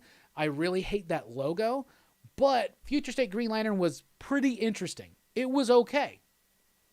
So if we did you digs, that would be like a 3, and that would be a 3.5. Teen Titans. This is going to be the big one this week, I know, because everybody's after that. What is it? Red X? Whatever. I don't know who this character is. It's from a cartoon, right? Is it a Teen Titans cartoon? I have no idea about this character. They're referencing this character like we're supposed to know. I had no clue. I found this book rather confusing, to be honest with you. It was okay. The artwork was decent. It was all right, but I was really lost, and I do not feel, and I understand that there's the nature in these stories that you feel thrown into a story. That's what it is. It's a glimpse of a possible future. But I just really didn't understand or get the nuance of some of the decisions about where some of these characters wind up. It's pretty interesting, but I know this is going to be a big hot one. I know everybody's on that Red X guy or whatever. I think that's his name. But it was G.L. Better Morrison? No way. But it's more like sci-fi action type stuff is what it is. It's okay. It's decent. Maybe I should actually say 2.5 and 3.0 is what I would give those. Teen Titans, though, was a bit confusing for me. It was decent enough. I kind of have an idea. It's Robin's alternate identity. I get that. Okay, so was Dick Red X or something? Whatever. I don't know. We'll see. But apparently they're introducing all that. Robin Eternal. Titans, by the way, is $3.99. Just normal size. So is Robin Eternal, $3.99. I'm not familiar with the creators here except for Eddie Barrows. The artwork's pretty solid. This is a Tim Drake-centric story. Spoilers in there a little bit. And another character from We Are Robin. This is set during the time of the Magistrate and all that, so that's interesting, but it's like what Tim Drake is doing during all of this stuff. The Magistrate basically is law enforcement in Gotham. It's this Gotham's now like super high technology, but they've got this like police state that they live in. They got cameras everywhere, drones. If you're wearing a mask, they have orders to kill you on sight. So it's this really crazy like cyberpunk, almost future dystopian world, even though it's set like 5, 6, 7 years from now. But Robin Eternal was okay. Eddie Barrows' artwork is not as clean as it could be, like in his Detective Comics run, but it was decently solid, and it was an okay issue. Then we got Superman Wonder Woman. Now, this is Jonathan Kent Superman, and it's Yara Flor Wonder Woman, and this is written by Dan Watters. So I definitely wanted to pay attention to that, because everything I've read from Dan Watters has been very dark and gritty, for the most part, right? He's got sleek, nice little things, but like... He's got like sleek elements in certain books of his, like Homesick Pilots, but he's never really done anything that's supposed to be like this optimistic, hopeful superhero book, right? So I was really interested to see what Dan Watters did here, and I thought he did really, really well. The artwork is not my favorite by Del Duca, but by the end of the book, I kind of got into the style of the book. I enjoyed it. It's not the greatest one this week. It's pretty solid. It's pretty decent. Yara Flor's on character from what we know so far. I like this take on Jonathan. This is set after Superman of Metropolis, for instance. This is even set after Justice League. But I liked it. I would have preferred, like, if Lee Weeks would have done the interior, I think it would have been better. I think it would have been a better had a better flow to it with a different artist, but I still enjoyed it. And this one's just a normal $3.99. Dan Waters doing superhero work. That's cool. Then we got Justice League. Justice League's one of those rare $5.99 books where I'm going to tell you it's 100% worth it because you get a full-on Justice League story, and it is, the Tim Fox Batman, Jonathan Kent. You got Joe as Green Lantern. You got Andy as Aquawoman, Yara, and then we got the new Flash, the non-binary Flash right there. I really liked this Justice League story. It was written by Joshua Williamson. The artwork was pretty solid, to be honest with you. Robson Rocha, I believe. So I liked it. I thought it was neat. There's a reason why this new version of the Justice League does things a little bit differently, and that was interesting, and it's cool to see where these characters kind of grow into and how the dynamic is completely different. But why it is definitely worth $5.99 is because there's also a full-on Justice League Dark story by Rom V, set in the future, dealing with Zatanna, Constantine, Detective Chimp. It was fun. It was great. It's really like epic and fun and cool. So if you like Rom V and what he's been doing with Justice League Dark, this is pretty solid. And I really do like these characters, and I'm liking the way that they work together, and I'm finding myself a bit more fascinated. And then my favorite one this week was Dark Detective. Dark Detective was great. This is a $5.99 one. It's got 2 stories in it, and both of these stories I immensely enjoyed. The first story is, of course, Dark Detective, and it's during this whole thing with the Magistrate and the next Batman has been operating. What's going on with Bruce Wayne? This is his story. This is Bruce. They think Bruce is dead, but he's doing Batman in his own way. Dan Mora is the artist here. Jordi Belair doing the coloring. Now, I was expecting like Tamara Bonvillain, but Jordi Belair's got a different style, but she's evoking the same feelings from this like neon cyberpunk Gotham, and I really love the artwork. Dan Mora, Jordi Belair, the artwork's going to be fire. How is Tamaki's writing? Pretty solid. I really liked this issue. I thought it was clean. The artwork was great. And then there's the backup story, which is Grifters. And it's a story about Cole Cash, Grifter, and Luke Fox, and is written by Matthew Rosenberg. And Matthew Rosenberg writes these like smart-assy type characters getting above their heads. Johnny Lawrence types almost, and Grifter, Cole is one of those guys, and it really works, and it works really well. So I really enjoyed Dark Detective. So I would say that this week was weaker than last week's overall. But some pretty solid stuff. Great artwork, decent ideas, but not quite good on execution. Green Lantern, I enjoyed it more than I thought I would. I actually did enjoy all 3 stories in that one. Teen Titans confused the hell out of me. Robin Eternal was decent. It was okay. Superman, Wonder Woman, I really did like, but I wish we could have got a different artist on that one. Justice League, I liked all the way through. I liked the Williamson Justice League story, and I liked the Justice League Dark story by Rom V, but I loved Dark Detective. Dark Detective, amazing artwork by Mora and Belair, and a really solid story. I really like Mariko Tamaki's work when she's working with an incredibly talented artist, and Mora and Belair are that. So that was your DC Comics sneak peek. Out of any of those, are you looking forward to them?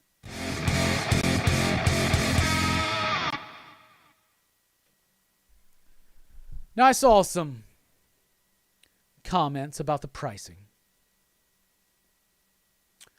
Here in America, the average price of a DC comic after Future State is going to be $4.99. Goodbye, $3.99.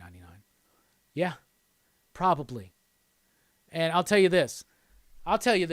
Here's a fact that we as comic book fans, if we want to continue to be comic book fans, have to understand. Comic books will always be increasing their prices. But I want to make some comments. This is not a DC-specific thing. This has been happening across the board. That last issue of Amazing Spider-Man was $4.99. It wasn't a big deal. It wasn't like a anniversary issue or anything like that. You're seeing more of this already. You're seeing $7.99 comics. We're buying them. That's what it is. Yeah, the next Batman at $7.99 is a bit much. I don't think it's a bit much for its page count.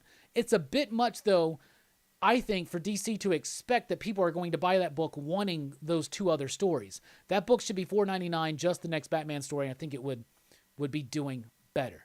But comic books are going up in price. It's not just DC. And this is something that they're always going to be doing. So I understand 100%. it's a changing market.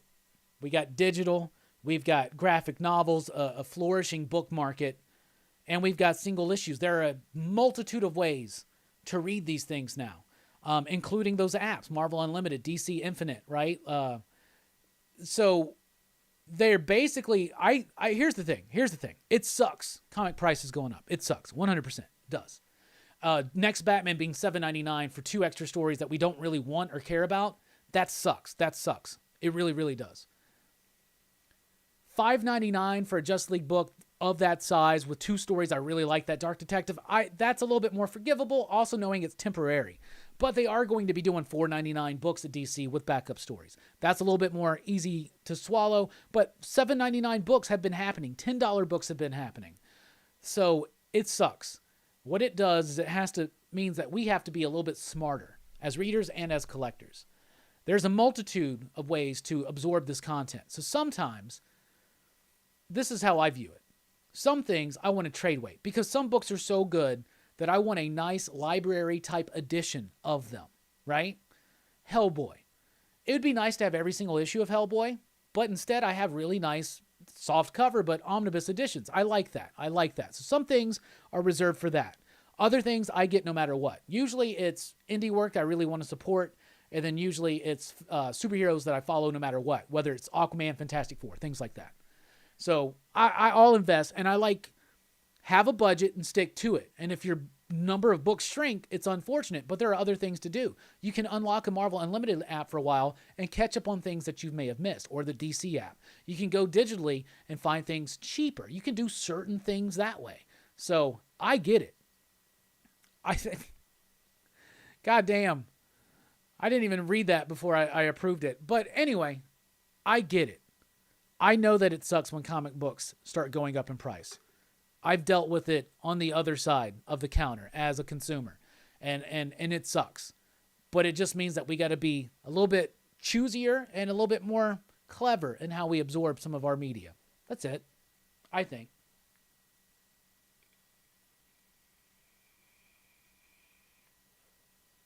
Next Batman's $15 in Australia. It's ridiculous.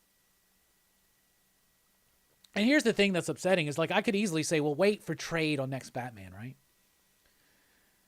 But maybe they won't put out a cheap trade. Maybe they'll put out a trade that has the backup stories in it as well, and they'll have the price reflect that. So I don't know what to... I understand.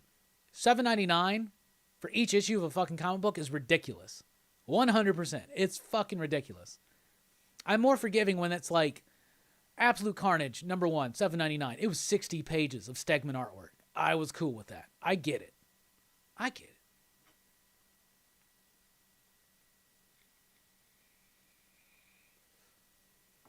The $5.99s, here's the thing. The reason why they're doing the backup stories and feature states is because this stuff was already worked on, and they're trying to world build and fill out something. Whatever. It's just an excuse. It's just filler, right? You can view it that way. The Dark Detective, for instance, though, I really enjoyed the Grifter story, so that was fun.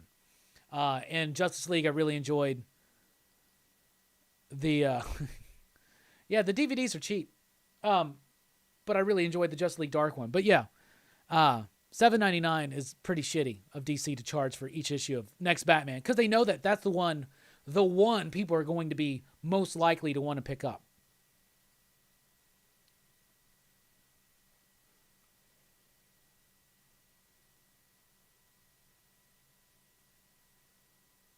Sleepy Reader says, what's up, by the way? Other consumer products go up in small increments, especially since we've had little inflation in many a year.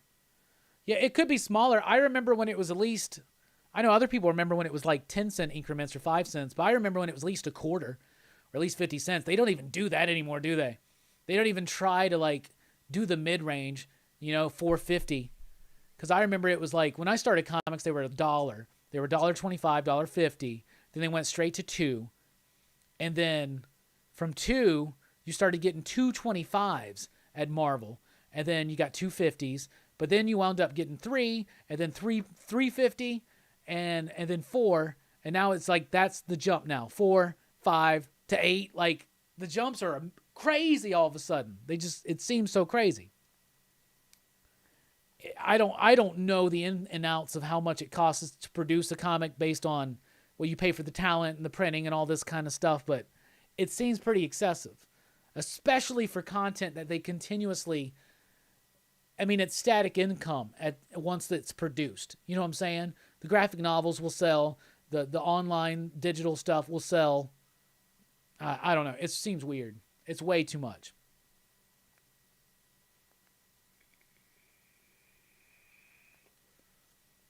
And see, Jay, you're right. I think I'm just going to release graphic novels instead of floppies. Maybe eventually they might lean into more of that. I mean, look at other countries, and that's kind of like the more profitable market.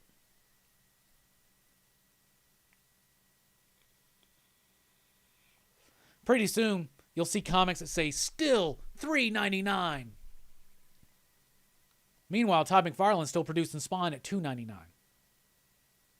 So, and I think Todd even called them out on it during the pandemic, because basically saying,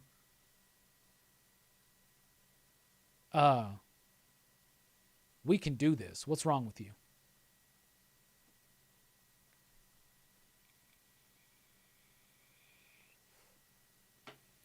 Tomorrow Cinema says, thought maybe I'd start on High Republic yesterday, but my LCS had it at $20. Yeah, it went up. It's got a bunch of first appearances, I guess, and so the speculators jumped on it, and it's sold out, and it's starting to go that much. That's where it's at right now. We sold all of our copies to our customers at cover. That's what we do. That's what most shops will do. You know, if you pre-order it, you get it for cover. That sucks that you went in there wanting to get into it. They're doing a second print. You can go ahead and let your shop know that you want it. Because that one's probably going to sell out too, because when the speculators get ear of something, they go, ooh, second print, there's less of them made than the first one. So the second print will sell out too. So I would suggest pre-ordering it now, and even in case you miss it, pre-ordering the third print. But if you like Star Wars, check it out. And the beautiful thing about digital comics at times is that they don't sell out.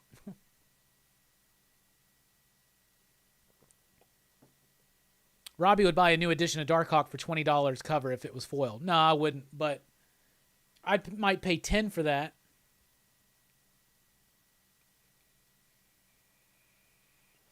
Yeah, manga sells because, you know, in Japan, they're used to that. Like here, like people, what's crazy is that you got a very faithful core of comic book fans, us Wednesday warriors that read issue to issue and things like that, right?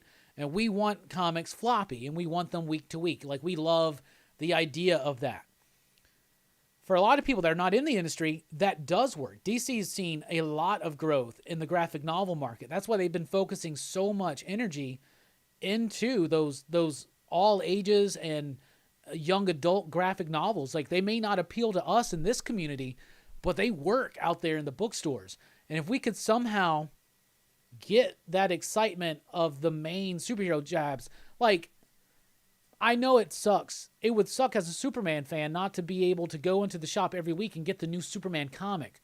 But I would also be cool with, like, if every, 5 to 6 weeks I got, a graphic novel of the ongoing adventures of Superman. That would be cool. But we also love the idea of floppies, of going in week to week and buying. So as the prices go, just make the budget that you want to have and stick with it.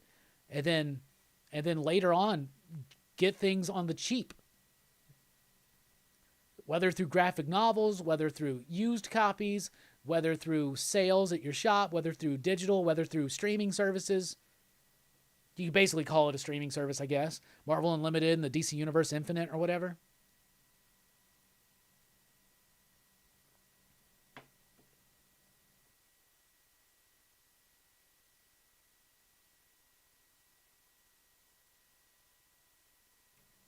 Sometimes it's like that, though. You miss an issue and you got to pay a premium. I just paid $10 for an extra copy of Death Metal 7. What? $10? Man, we still got those on our shelves. And that's the thing. It's disproportionate. There are certain shops in certain areas that will sell out of things. People can't get a hold of them, and the prices will start going up. Meanwhile, in other shops, they may have copies just sitting there on the shelves. Isn't that crazy? Spawn will have to increase in price eventually, but Todd is very proud of that $2.99 thing. And Todd is self-run. It's his company. He doesn't have to answer to Warner Brothers or Disney. So he doesn't have to justify some expectation. He can basically be like, this is what it takes to run this. And there you go.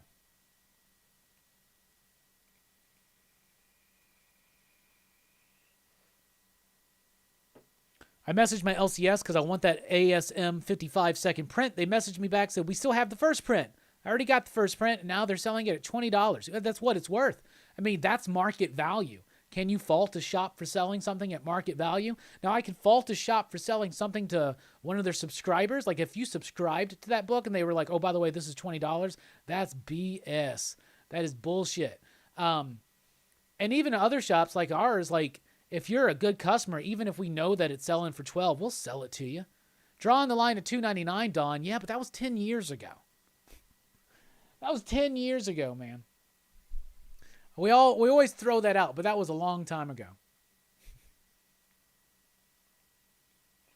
At least when DC is increasing the prices, they're adding content. May not be content we want, but that's something they'll have to learn the hard way, like they've learned multiple times before.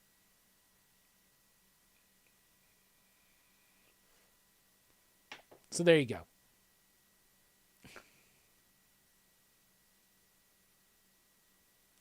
28-7 Browns. I can't believe that. That's crazy. Poor Strickland. Let's draw the line at $4.99. Yeah, that's what I'm saying. That ain't going to happen, though. My shop will occasionally bundle books up and make you buy all the variants if you want the issue. What? That's ridiculous. That's ridiculous. Hey, you know what goes up quicker than comics, though? Netflix. I'll tell you that. Netflix went from $7.99 to goddamn, like, what, $16 or some shit? Why we ain't complaining about that? And they take content away.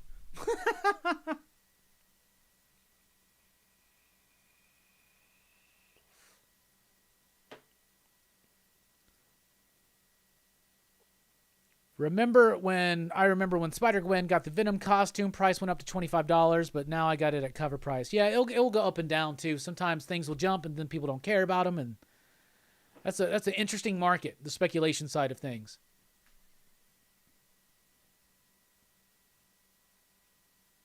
That is crazy, Cerebros. That is nuts. One LCS near me takes all the spec books on release day and say it's sold out to bring it to next week for $20. That's foul.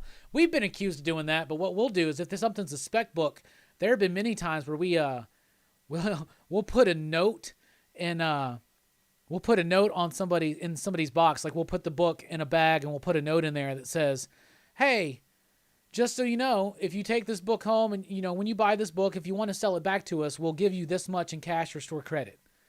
And so we'll like encourage people to sell them back so that we'll have them to sell at the spec price later on.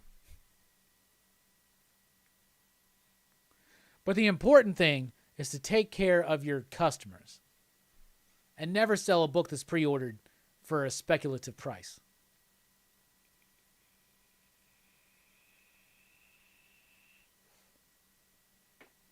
Is it a sliding scale on what the LCS is buying the comics for from the distributor? LCS is out of pocket more money and at risk? No. I think it's if a shop can, with ongoing periodicals, especially subscriptions, those subscription prices should be honored, I believe. And I also think it's good to throw your good customers, even if they're not, say, pre-ordered or down for something, to help them out when they're looking for a book that's hot. But when we're dealing with market value and we're dealing with not subscriptions and I don't see the problem with the shop. If a book's selling for $20, sell it for $20. If someone will buy it, sell it. A book's worth whatever someone will buy it for. David Hatch is in the house. He says, the guy at my LCS steals my lunch money and calls me a nerd every week. I've heard about that guy. I heard he's an a-hole. Perry says, that sounds dope. I'd read them and come back the next day. Yeah, people do that. There's that Captain Marvel book that went up for like $20. We told people, we were like, we'll give you this much if you bring it back. And we had people bring it back.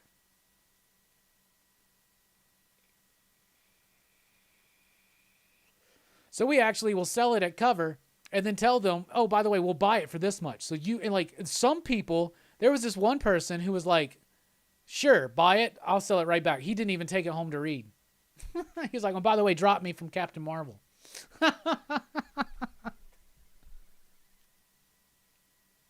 Hey, Brett Hess is in the house. Looking forward to getting my copy of your exclusive cover for I Breathed a Buddy #1.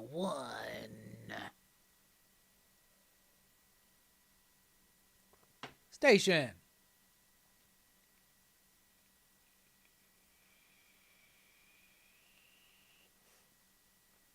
Reverse Amoeba says, I'm lucky to have an awesome LCS and good backup shops too. Hell yeah. Always have a good backup shop too. Always. Production budget for Sandman, $100 million. Ooh, nice. You know, I'll tell you what. Even if the live action adaptation of Sandman sucks, you know what is so freaking awesome is the Audible audio drama. Oh my God. It's so good. It's so freaking good, y'all. If you've never read it, you really, really should. So I want to spotlight something real quick. So I never did have the chance to film a video for this. So it was kind of out of the blue, but people that pay attention, people in the Army, they knew about this. But my book of 2020 was Blue and Green. Now, if y'all haven't read this and you like my recommendations, you got to read this book. This to me was the best book of last year. It's Ram V, Anand R.K., John Pearson, Aditya Bidikar, Tom Muller. The artwork in this book is freaking beautiful. The design is beautiful. It is inspired by jazz music. And literally, the art and story tries to mimic the structure of jazz music, where it will be tight and flowy, and then start breaking out into like some kind of almost, let's say, sporadic and, I don't know, loose type style. This book is freaking amazing. Beautiful artwork, very reminiscent of a Dave McKean or a Bill Sienkiewicz. It's the story of this dude whose mom just passed away. He didn't necessarily have the best relationship with his family, so he goes back home. He finds an image of a dude playing a saxophone. He finds all these images, all these pictures of his mother at jazz clubs. And he becomes transfixed with this photo, and he goes down this road, obsessive road, trying to figure out who the man in this photo is. And it leads to this really crazy... I'll read the back. Struggling musician Eric Dieter returns home for his mother's funeral and, under strange circumstances, finds a photograph of a late 60s jazz musician. The search for this musician's identity will soon become an obsession that will take Eric down the spiraling depths of his ambitions, a journey that will erode his faith in reality, forcing him to confront the horrors of his own great expectations. There's all kinds of imagery of notes and turntables and records, a lot of circular things going on in here, and also just a lot of great, like, horror type moments. And it feels so loose and free, and then it will structure itself back, just like jazz music. Obviously, Blue and Green is a reference to the Miles Davis song. It is inspired by jazz, and everything from the lettering to the artwork to the writing is so inspired by jazz. And here's the thing. $7.99 for Next Batman's got you down. How about $17.99 for literally an evening in which you will absorb one of the best comic books that's been written in years? There you go. There are a lot of great comic books in 2020. Blue and Green, for me, was the top. So I did want to spotlight that before we get into break. And when we come back, we got a top 5 coming up, and we got show and tell. Lots of shows still left. We even have some special things planned for post-credits. We don't do post-credits here. No, we don't. Yes, we do. Yes, we do. We'll be right back, everybody. Station!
What's up, PCP Army? Welcome to the third and final hour of Rockin Robbie Live tonight. Hour, whatever, with segment, whatever you want to call it.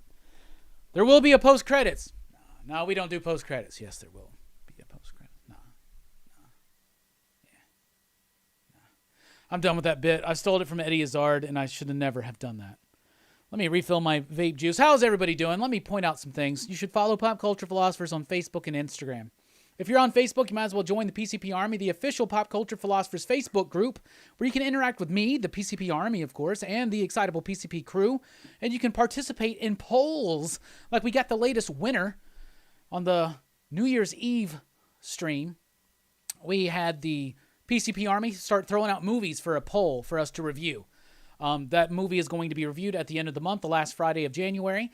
The first 6 movies that we saw wound up on the poll. And Big Trouble in Little China won, beating out Blade Runner by like 5 or 6 votes. So crazy. So yeah, join the PCP Army on Facebook. You can follow me on Twitter at the Rockin Robbie, find podcasts and more at popculturephilosophers.com, and you can support the channel at patreon.com/PCP like these fine people right here. Unlock exclusive content like early access to the weekly comic book review hours before it releases on YouTube. The patrons get a downloadable audio file of it, so they get the first sneak peek at what's going on. Last I was there, Brad, we had Swamp Thing, but I'll have to check tomorrow.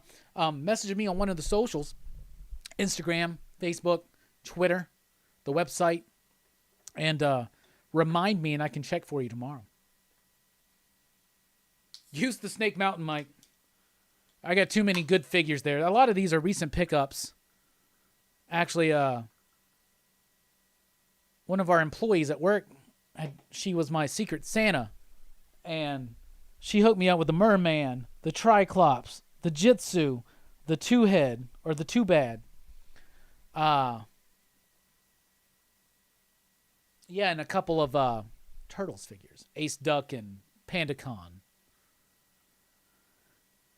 I can't believe we went 6 hours. I can't believe some of y'all were there the entire 6 hours. I felt the energy, man. You think about it. The first hour, I think I was smart about it. And I structured it in a certain way, you noticed. The first hour was just me and Bueller, and I was drinking coffee. And the second hour, I brought in the crew, the PCP crew, Excitable We Are. And we started chatting about our favorite movies of the year. And then in the next hour, we were talking about our favorite TV of the year. And we kept going. And then I hope y'all didn't miss it, because if you did, I'll tell you this. Hour 5 out of the 6 was a Teen Dog Shades hour, and it was fan-frickin-tastic. Robbie, on the spot, top 5 Daredevil runs. Oh, come on. Top 5 Daredevil runs. Number 5, Ed Brubaker. Number 4, and that's Michael Lark, right? But I could interchange that with Mark Waid, but I'm on the spot. Top 5. Top 5. Number 5, Ed Brubaker. Number 4, Kevin Smith, Guardian Devil. Number 3, Brian Michael Bendis. Number 2, David Mack, Parts of a Whole. David Mack's run on Daredevil is amazing to me. And then the story that he did afterwards, too, later on, was dope, too. Number 1, Frank Miller. Frank Miller. His whole initial run, including the Elektra Saga, Born Again, Man Without Fear, Frank Miller, number 1 run of Daredevil right there. Anyway, yeah. So there you go. Coming up here on the channel, we're going live this week like crazy. Wednesday night, 7:30 p.m. Central Time. Join us for Talking Comics Live. I will be revealing my top 10 comic books of the week, and then me and Jay Strick will be chatting about the week's new comics. Thursday afternoon, 3 p.m. live on the channel. We will be joined by John Lees, the writer of Mountainhead, which sees its graphic novel release this week, as well as the writer of Hotel and Sink. That's 3 p.m. Central Time in the afternoon, right after school, everybody, on Thursday. Very excited for that. Friday night, PCP Movie Night, 9 p.m. Central Time, Josie and the Pussycats. And then Saturday night over at Dylan's Comics, Dylan's Horror Show. Our second episode, all about our favorite 80s horror movies. So there you go.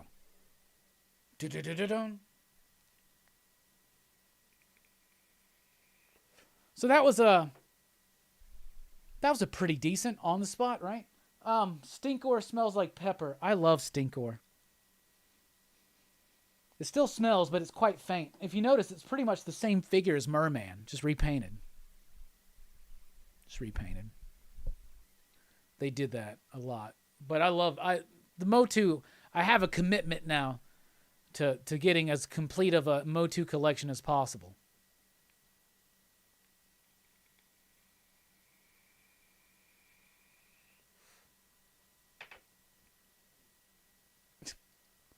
We're going to have a problem with the word pussycats on the stream this Friday. I can already tell.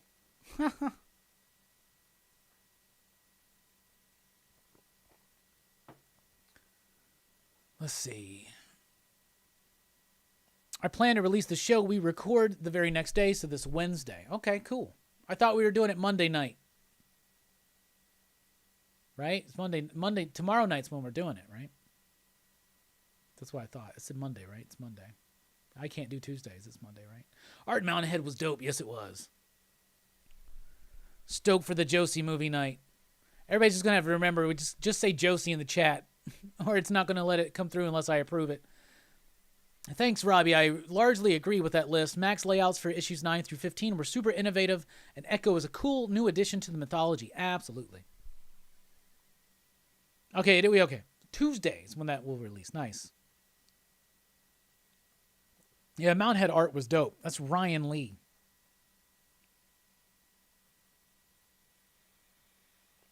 Yeah, man. Station for the Doom Cup. Kirby. Excuse me. Kirby Doom.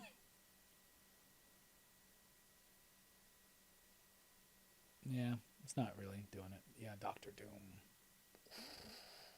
It's my favorite glass. All right, Artist of the Year conversation. Chai Apple 23 says, my favorite artist of the year was Jorge Jimenez. How about you? And Fable says, my artist of the year was Joe Bennett. My artist of the year is Mike Huddleston.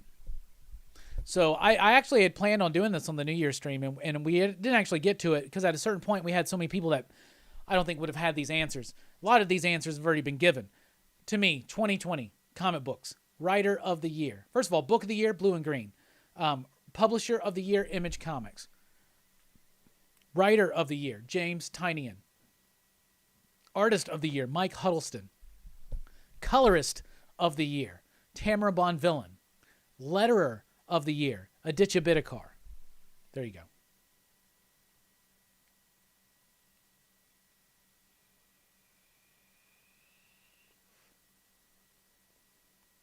Bebop and Rocksteady versus Toka and Razor. Well, I would like to say that I think Toka and Razor would beat Bebop and Rocksteady. But Bebop and Rocksteady have more of a track record to judge them by, but they're also incredibly stupid. I love all four of them, and sadly, I don't have either of those action figures from back in the day, and all four of those are on my want list.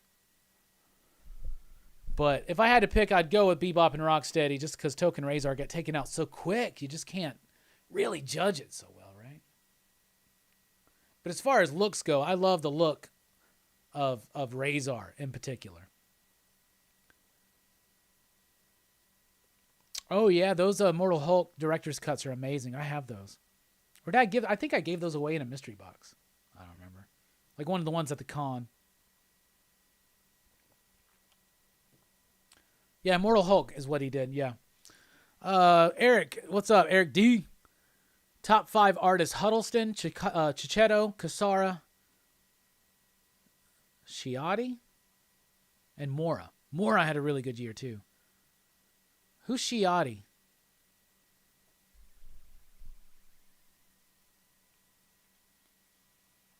I don't know if Tom Scioli has anything coming up soon, but I really like his art. I really wish that he would do another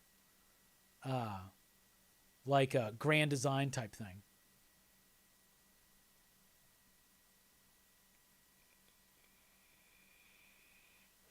I know he's got a he's got a YouTube channel. I think he does. I think he's got a YouTube channel. I think he does like podcasts or something. Oh, Valerio Skitty. I gotcha. I like Iban Coelho's work more and more. Me too. I'm starting to really come around on it. I didn't like it so much when he first came on Venom, early on actually. But the last issue, I thought his art. I really like his work on Venom. Top 3 donuts eclairs can't count. Top 3 donuts eclairs can't count. All right, my number one favorite donut is just it's like a chocolate iced donut with peanuts on it. Like they used to have them all the time at Krispy Kreme. Now they're like hard as fuck to find. Just a regular donut, not cream filled. I don't really like cream filled donuts at all. So that's my number one donut. My number two, just traditional glazed, I guess, is nice. And 3, I like a blueberry cake donut. So there you go. But there was this at one, Krispy Kreme does these, donuts of the month or whatever. One time they did a banana pudding donut, was delicious, and one time they did a caramel apple donut, was delicious. So there you go. Maximus says, "Sup, Robbie? Been a while since I watched a live stream. Happy you're still there. Cheers, brother, and Happy New Year. Happy New Year, station. Hell yeah." Zach B says, "Glazed custard long john blueberry donut."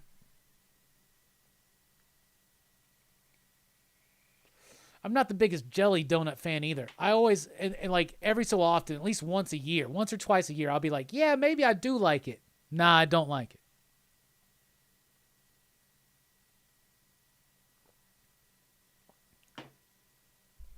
But yeah, those would be my favorites, I guess. I'm more of an apple fritter guy, though. I really like apple fritters. Favorite beer? Monkey Knot. It's what I'm drinking right now, actually. Straight to L's Monkey Knot.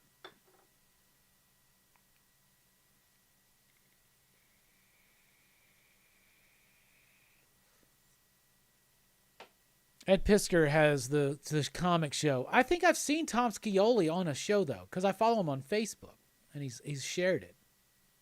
I know who they are, though. I know both. I know that, Ed did X-Men Grand Design, and Tom did Fantastic Four Grand Design. Who should do Spider-Man Grand Design? Who do you think? Station's what we say. Station's a reference to Bill and Ted, but it basically means be excellent to each other. It's a greeting here in the PCP Army. You'll probably hear it a lot.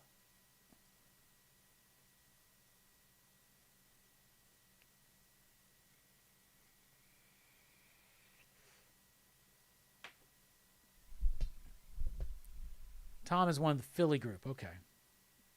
Have any of y'all watched Comic Book Palace? I don't think I have.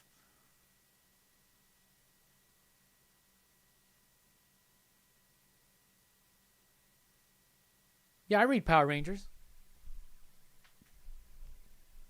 People like Boston Cream. Boston Cream pies.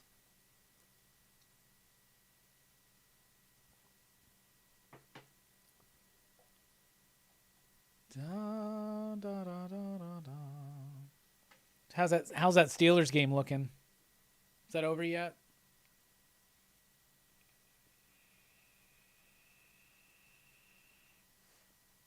Is it? Yeah, it's the movie podcast. That's what it is. He talks about movies. Yeah, Dominic says Scioli does a movie podcast type YouTube reviewing old movies with some other guy I think is also named Tom. 35-10. Woo, Jay Strick. How's the Lakers game looking? What happened there? That should be over now, probably. Yeah, that should be over now.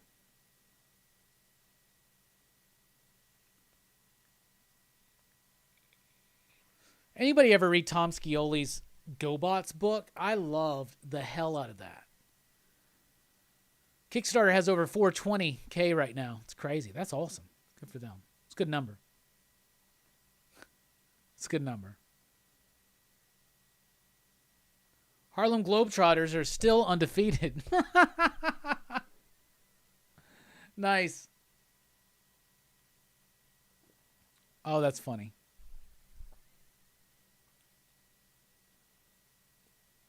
All right, what are we talking about? What do y'all want to talk about? We got a top 5 coming up, and we got show and tell. Comic Book Villains is a fun movie written and directed by James Robinson and starred. Man, I remember that movie.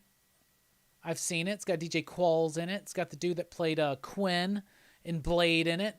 He's the guy that played Dent in Gotham. Or Bullock, not Dent. The other Harvey. I've seen that movie. I remember when it first came out.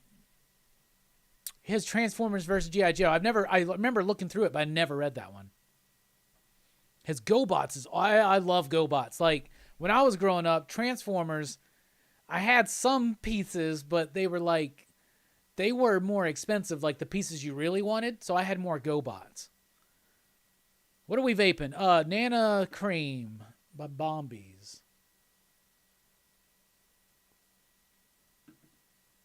Didn't read GoBots. Transformers versus G.I. Joe is pretty awesome. I need to check it out.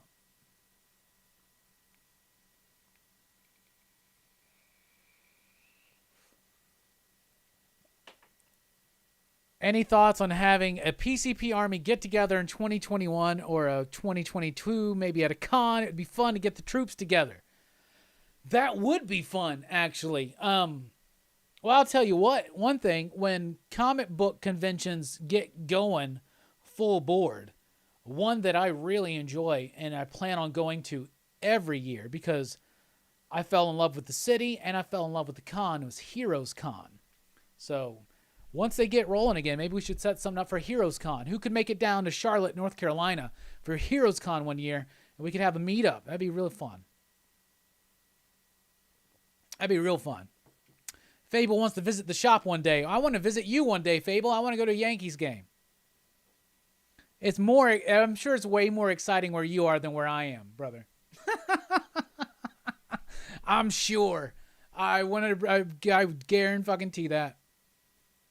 Maybe not maybe 2020 obviously was really, really rough up there, right? Seems a bit easier down here for that. So awesome to see the love for Red Mother. Remember picking it up on a whim, and it's the best. I love it so much. It was number 3 on my top 20 list. Who saw the top 20? I frickin' loved it. Here's a good one. What was your favorite comic book of the year? Now is Red Mother in the final issue going to make me regret buying or listing it at number 3? I don't think so. I think it's going to be a solid ass finale. But we'll see. I haven't gotten to read it yet. Jay Strick says, bro, calm down. We got the trash pandas here. You're right. You're right. Comic book therapy station, my man.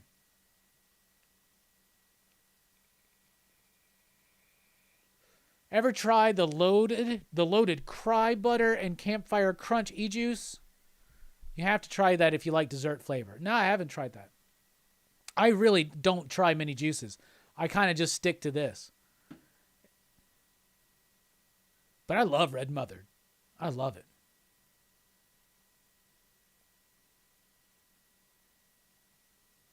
Heroes Con is great.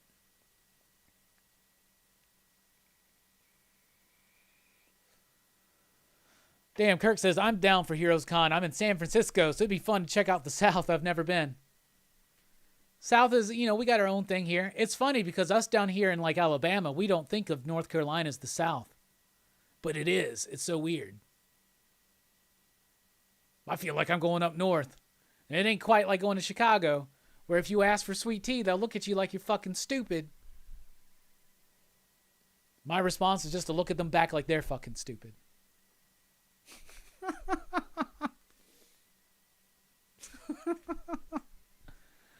I don't know what the con is in Philly. I'm sure they have a few. I'm sure there's a big one. I don't know. C2E2 would be a cool one. Now, we got PCP Army all over the place, So, like, New York Comic Con would be cool, but that's a really busy, crazy one. Heroes Con is one that would be reasonable, and we could all find each other on the floor and shit, It'd be great if we could get a panel.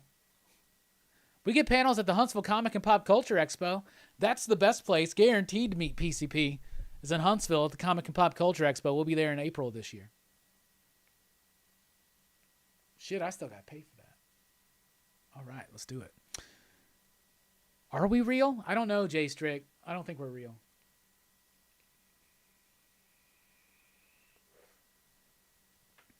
Ask for some pork roll down there. What? Have you guys enjoyed Once and Future? I loved it. I've loved Once and Future. Dan Mora's artwork on that with Tamara Bonvillain. I really like Dan Mora's artwork on Dark Detective this week. I think you guys are really going to like Dark Detective.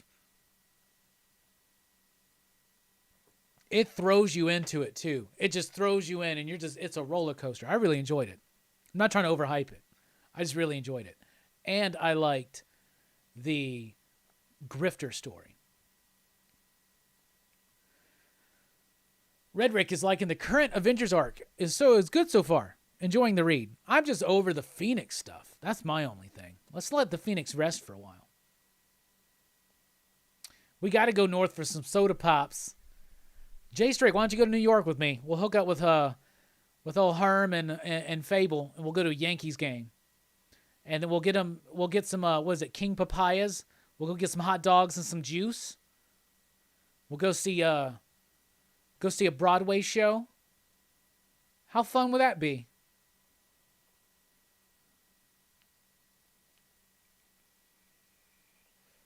Decorum was tough to get into, but it has grown on me. Cerebro says that was their favorite of the year. I love Decorum. It was my number 2. It's almost number 1. Almost, but Blue and Green had the luxury of being able to complete. Decorum's great, though. 2 issues left, and I'm super, super excited. Super excited. Sea of Sorrows has been great so far. Yes, I've been really liking Sea of Sorrows. The writer of Sea of Sorrows, Rich Duick, is going to be on the channel soon. What's the schedule? So this week is John Lee's. Next week is Chamorro Cinema. He was in the chat earlier. Then the next week is David Andry, writer of Resonant. And then the week after that is Chaos in Comics. The week after that, I think, is Rich Duick. I think that's like February 11th or something. And then we have Geeks Unleashed. Mark and Jasmine from Geeks Unleashed will be joining us. And then the week after that, we have Joe Corallo.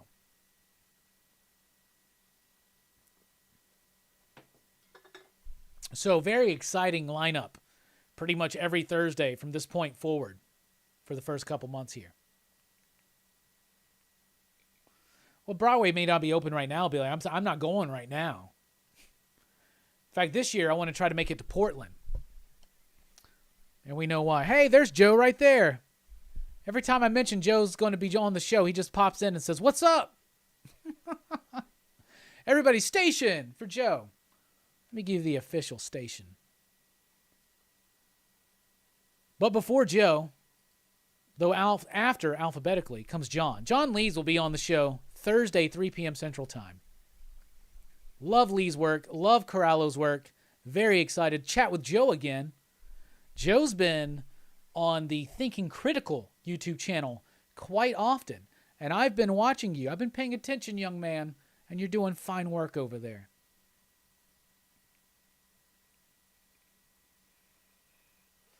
I love how we were all talking about going to Charlotte, North Carolina to Heroes Con one year and having a PCP meetup. And Herminio's like, yeah, let's go down to Alabama. No, I got to go to New York. I got to go to New York. Yankees game, hot dogs, Broadway. Come on.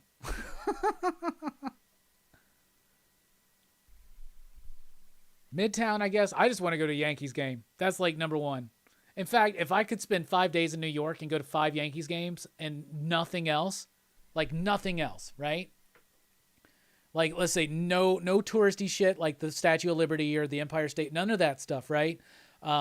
No Broadway, no like crazy excursions, just going to a Yankees game every single day.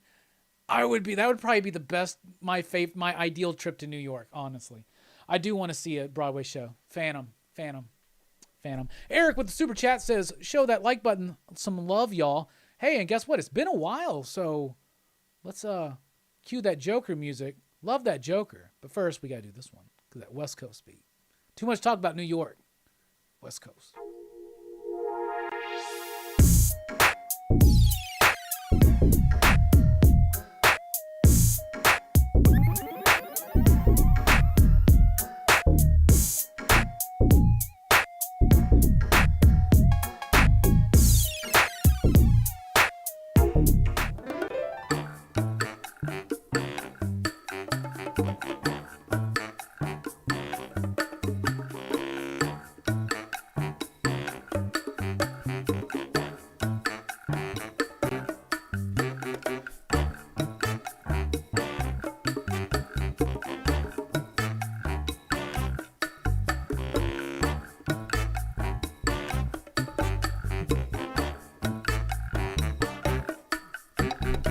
Let me tell you about this little man I know.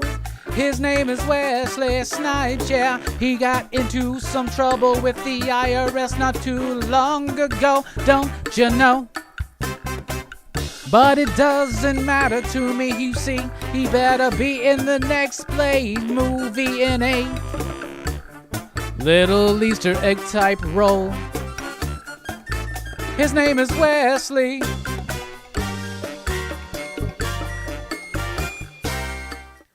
Love that, Wesley.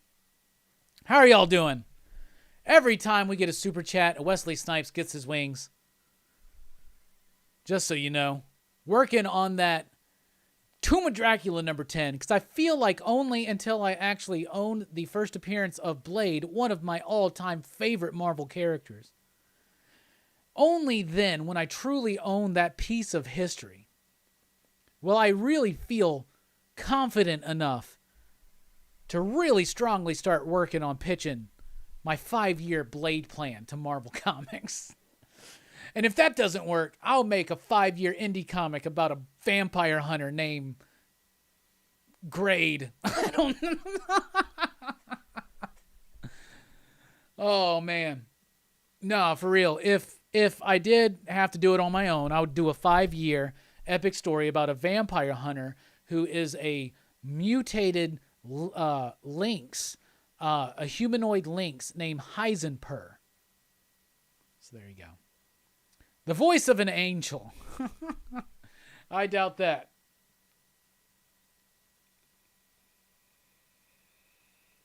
Philadelphia is just 12 parts, huh?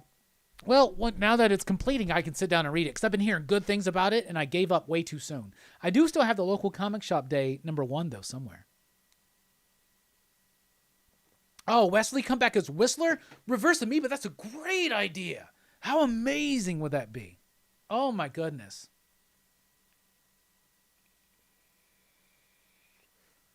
What do you think about the Alien covers on the Marvel books? Predator covers are coming soon. I think they look great. I think they're cool. It's a neat thing to collect for Alien fans, especially. But so far, they've been pretty cool. Call them steak. Yeah. Something like that. Now, one day I'll write Blade. Even if they just give me like a 40-page one-shot and I have to fit all 5 years into one, people will be like, that was a really dense comic. I was really confused when that whole nation got destroyed. What? Oh, I just let something slip. I'm not even kidding. In my Blade run, a whole entire nation gets destroyed. It leads into an event. We call it Midnight Sun, but sun is S-U-N. And that's what it all like. What do you think about a Blade Predator cover? If they did a Blade Predator cover, I'd buy it. There you go. That's what I would do. He should be in the movie, though. He should be maybe the guy he buys the serum from. Has that really elaborate handshake.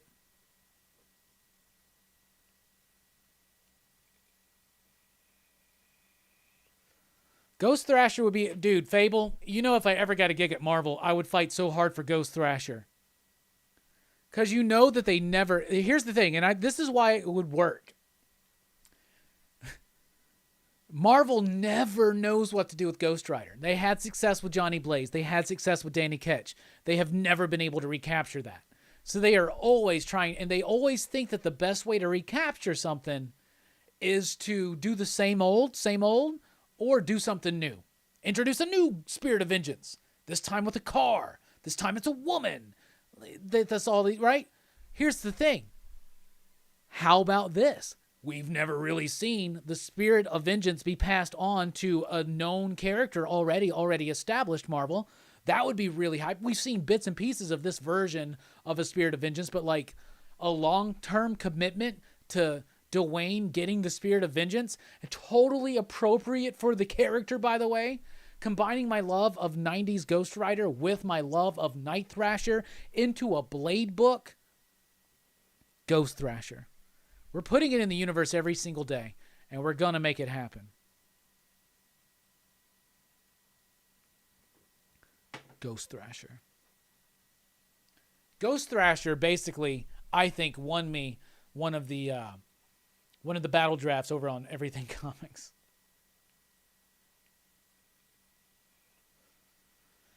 Well, Fable, not trying to reveal too many ideas. I haven't thought too hard about exactly all of it, but like Blade and Ghost Thrasher, the way it would work is that in every superhero team up, they have to have a misunderstanding in a battle at first, and then they team up over against the main enemy.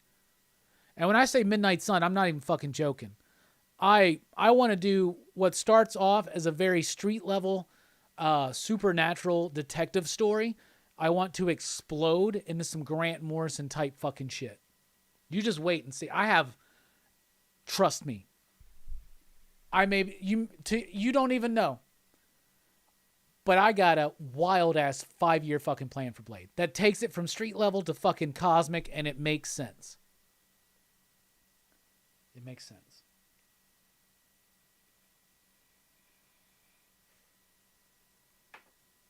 What if Blade showed up in Philadelphia would be fitting, but won't happen due to publishers. You're right. Blade Thrasher. Blade has to use the skateboard. And Blade sucks at riding a skateboard. Blade rides a motorcycle. Badass motorcycle, too. Will there ever be a PCP Con exclusive cover? I have thought about doing exclusive covers. It seems like a lot of fucking work. Now, to be honest with you, having the full-time job running the shop with everybody else and running PCP with everybody else, it takes up a lot of time. It seems like a lot of time and effort. But if anybody ever wanted to partner up and help me, like a shop ever wanted to partner up and help out, and I've even talked, to I work at a shop, and we've talked about it before. But I would love for something like that to happen, but it seems like a lot of freaking work. Some of my friends have recently done it. Jim says, Jim did it, and Jim did it in a way I think that there's less focus taken off of his efforts on it aside from promotion. But Bueller's done it a couple times, and like I don't look forward to the day of having to ship out 500 copies of a comic myself personally. But I'm sure we could get a team to do it. David Hatch says, it's a full-time job for Robbie just keeping J-Strick in line. Don't you know it? Don't you know it? Hey, we got a very gracious super chat from Zach B. Wow, thank you, my man. Appreciate all the weekly content. Thank you so much for your appreciation, and thank you for that donation. Way to go, Zach. Station, everybody.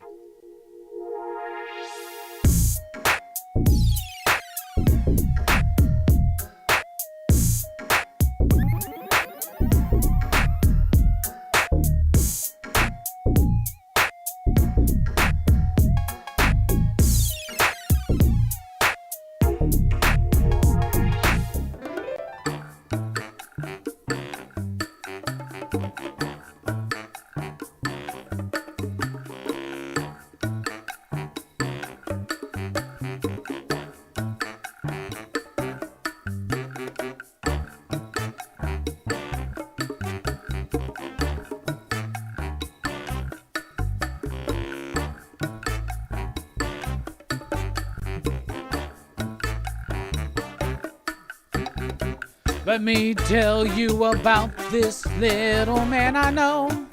His name is Venom. He likes to crawl up some walls and then he tries to eat some brains from a hero named Spider-Man. He is Spider-Man and he does whatever a spider can, don't you know? Except for he's always way too sad. I guess spiders are kind of morose. Now he's fighting cosmic entities named Null, and he's fighting a battle within himself. Talking about Venom, the symbiote and Eddie are connected, but do they understand how much they mean to you and me? Ha! I apologize. Now, I've been rewatching Deadwood. So this is what I've been watching lately. Deadwood. I've been rewatching Deadwood. And so I am in season 3 right now, but I keep going back to season 1. And when that dude shows up in Sai's joint, the Bella Union, and he winds up dying of plague, and they just dump him off in the middle of the fucking forest outside the camp, right? If you've ever seen it, Deadwood is one of the greatest westerns ever. And Timothy Olyphant as Bullock, there's this intensity within is so great, and it led to what came about in the modern western, the neo-western of Justified, which is another amazing show. But when he's found by Calamity Jane and he's dying of smallpox, and he just keeps going, I apologize. It's just not funny. He gets better, but it's not funny, but it is funny because he just, I apologize. It's just, T-Cave's Back Cave is in the house. Station, my brother, how are you doing? Good to see you. You complimented me on the horror show, didn't you? Loved your top 10 horror, brother. Thank you so much. I know that you're a fan, so that means a lot coming from you. You're a fan of horror, so I appreciate that. I really do. Me and Dylan have already talked about people that we want to bring on to future episodes, and you are definitely one. So look forward to that call, brother. I thank you so much. That top 10, it shifts all the time. Hellraiser pops in and out. Monster Squad pops in and out. And that's the beauty of horror. It's ever shifting. It's ever evolving. And it's a great community. The comic book community is great. But there is a section of people that love comic books and love horror. And that's even extra great. And that's a place that me and Dylan lie within. And we're very excited to take this journey with y'all. And Jay Strick says, bro, y'all got to watch Josie and the Pussycats. Yeah, Deadwood is sweet, Brett. I'm glad you like it. Eat the Brains, yeah. I don't know, man. You know, when I do those little songs, I felt like I had to do something extra special and memorable for a $20 super chat. So thank you again, Eric B. Let's give you the official station.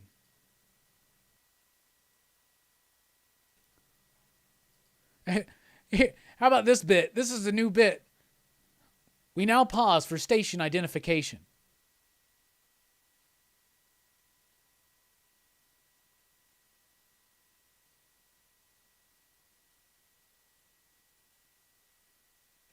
Y'all don't even know. I'm going to use that all the damn time now.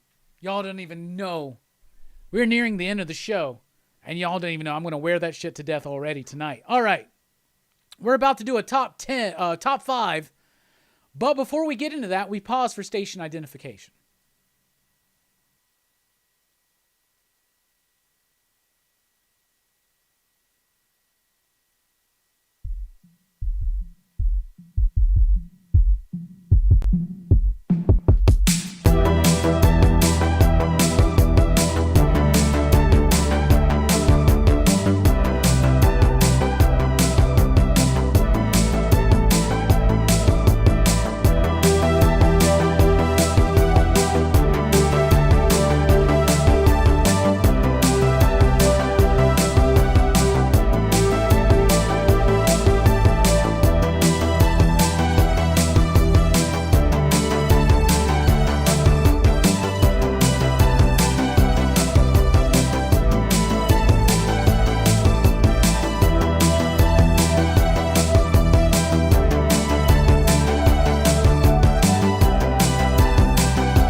That was fun, wasn't it? Oh, Lord. All right. What are we doing? Oh, my battery's almost dead. Just wait. Y'all just wait. Identifying station. Station 123. Flaming Carrot's in the house. What's up, Flaming Carrot? FC. I'm glad some of y'all get my humor. What'd y'all think of that hot take night? We already talked about that earlier. That was a product of champagne. Oh, Zach, I'm loving Giga. Alex Packnadell, who's been on the channel before and is actually rejoining us this year. In fact, we have all 4 of the White Noise crew committed to joining us live on the channel this year. Separately, obviously. But wouldn't it be cool to get them all together? That would be a crazy sequence of events. Event Horizon was dope. I got to make a note real quick about this. All right, y'all. I got an announcement to make before we get into the top 5. So. All right. Before I get to the announcement, though, we take this moment for station identification. All right. Oh, Lord. The power in my hands with that station button. Let me find this list. I'll give you the official list right now of what we're doing for PCP movie nights. Now, of course, this upcoming week, Friday night, we're doing Josie and the Pussycats. And as J-Strick says, watch this movie if you haven't already. It is absolutely fantastic. But we have some other cool things. Let's see. Where's it at? All right, so Josie and the Pussycats, and then Transformers from 1986 the next week. And then it's the winner of the recent poll, which was Big Trouble in Little China. And then in February, we're doing Boys in the Hood. And then for the week of Valentine's Day, we're doing My Bloody Valentine, the original 1981. And then the very next night on Dylan's horror show, we're doing Valentine from 2001. And then we're doing Do the Right Thing. And then we're doing Meteor Man. And then in March, we are doing a mini horror fest in March, everybody. That's the official announcement, and we're dubbing it March Madness. So you made me think of that by talking about Event Horizon, because Event Horizon is one of the movies we are doing for March Madness. But I will tell you this. We're doing a poll. So the next PCP Army movie poll is, in fact, the March Madness poll. What horror movie are we doing? So, name a horror movie you want us to cover that we haven't already. First 6 that I approve of that pop up or on the poll, and it will be the next PCP Army movie poll.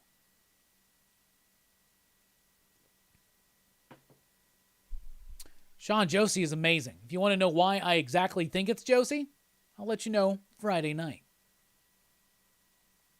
And we'll see what the rest of the excitable PCP crew think, and what the Army thinks. Not every movie is for everybody, but movies are for everybody. Phantoms. Night of the Demons, I'm going to veto because we plan on doing that on Dylan's show.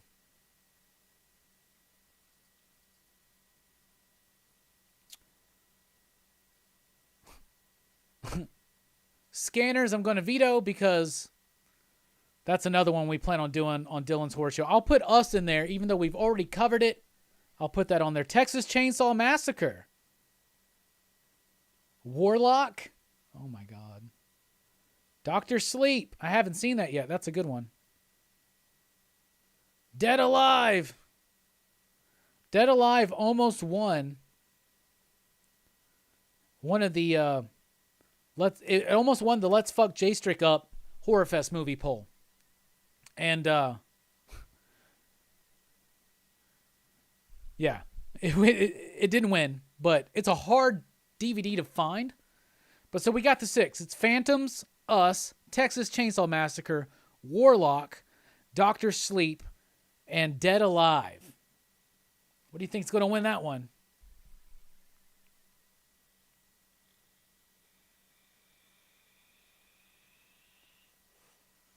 I am sorry that we missed Lawnmower Man.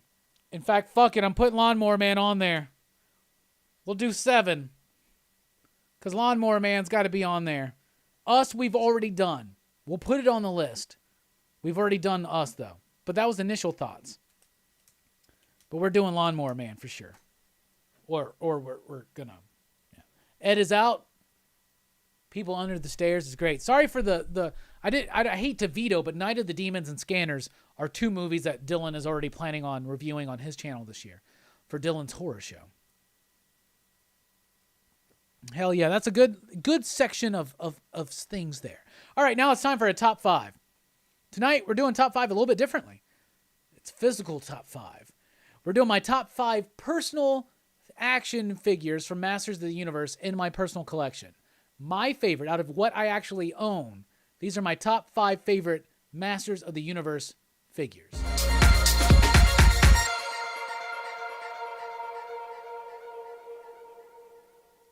All right, now this list does not include playsets like Snake Mountain. It does not include vehicles. It does not include Panther or Battle Cat. It's just the actual action figures. And it has to be something in my collection. Hammer Time Holschu's here. Station Hammer Time. So at number 5, Man at Arms. There's my Man at Arms action figure. This was actually one of the first ones I bought. Now, there was a time when all I wanted to collect was the Snake Men and the Horde. But the one heroic warrior I had was Man at Arms because I loved this figure. I loved it when I was a kid. I was able to get a hold. And I got to thank for all of these. I got to give a mad station to Mike06 for hooking me up. But even with the gun, and I love his gimmick. He's got the human face, the robot face, and the monster face. Hell yeah. So number 5 is Manny Faces. Did I say Man at Arms? Manny Faces. What a novice. At number 4, Snout Spout. Why? Because I loved this figure when I was a kid. Its gimmick is you put water right here, and you can hit the button, and it spits it out of his snout. He's got a snout spout. Thank you, John, for correcting me. That was Manny Faces. I have a Man at Arms, but it's not one of my favorites. But Snout Spout is. I have his axe as well, but I couldn't find it. It's actually, that axe is one of my least favorite Motu accessories. Buzz Off comes with it too, and I just don't like it. But anyway, Snout Spout is great. I love this figure. I love that it's so different from some of the other Motu figures that we've seen. And when I was a kid, I just loved this. And I'm really happy because I picked this up in 2020. At number 3, y'all know I love the Horde. And so when it came to the Horde, when it came to the Snake Man, I just wanted to have one representer.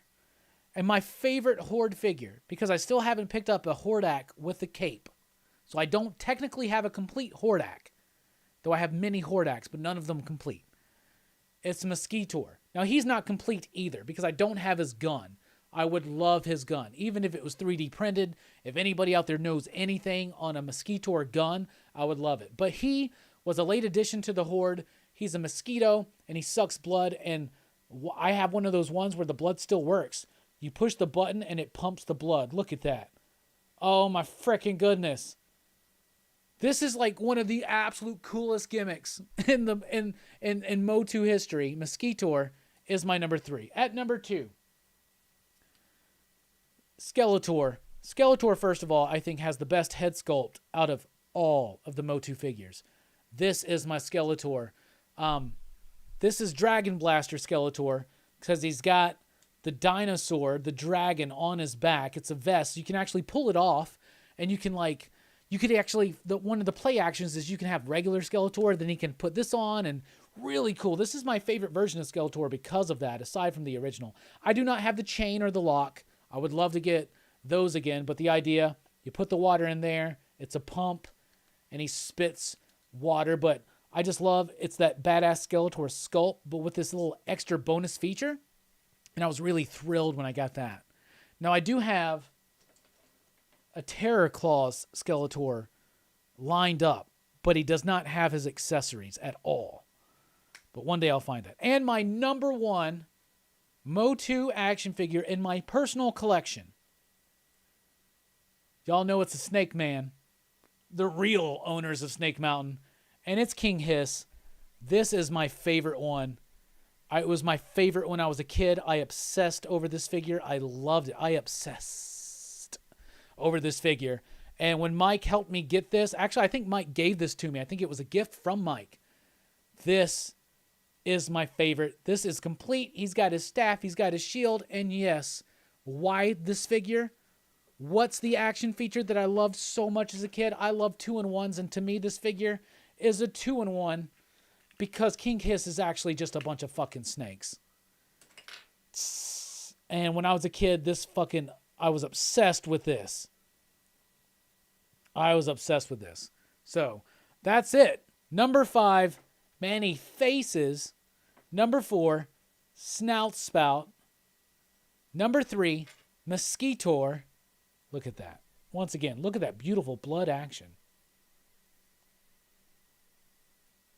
Oh, it's so great. A lot of these figures fuck up, but that one didn't. Dragon Blaster Skeletor, and my number 1, King Hiss. But honestly, he does look better with all of his shit on and together. But I used to do that too. I would just have the figure like this with snake arms. And I would play and I'd be like, hey, look how silly he looks. Anyway, that's my top 5 favorite Masters of the Universe figures in my personal collection.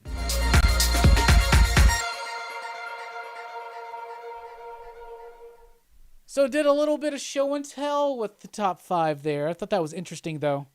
I love these. I'm making strides, PCP Army, and thank you so much because y'all helped me get the Slime Pit. Y'all bought the Slime Pit, and you bought Castle Grayskull. I bought Snake Mountain, and together we're making a mighty, mighty Masters of the Universe. Thunder Punch He-Man is awesome. My Thunder Punch He-Man is, oh my goodness, you can like see it. Right, it's laying down, but that's it right there. Next to the Super Skrull. There's my Thunder Punch He-Man right there. No Stinkor. Not my top 5, but my Stinkor is right here. And I do have the shield. I just have to find it.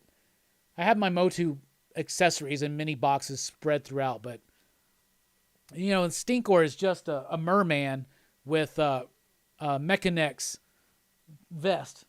Mechanex's a great one, too. Robato's a great one. There's so many great ones. So many great figures. It's hard to do a top 5, but that's why we do it.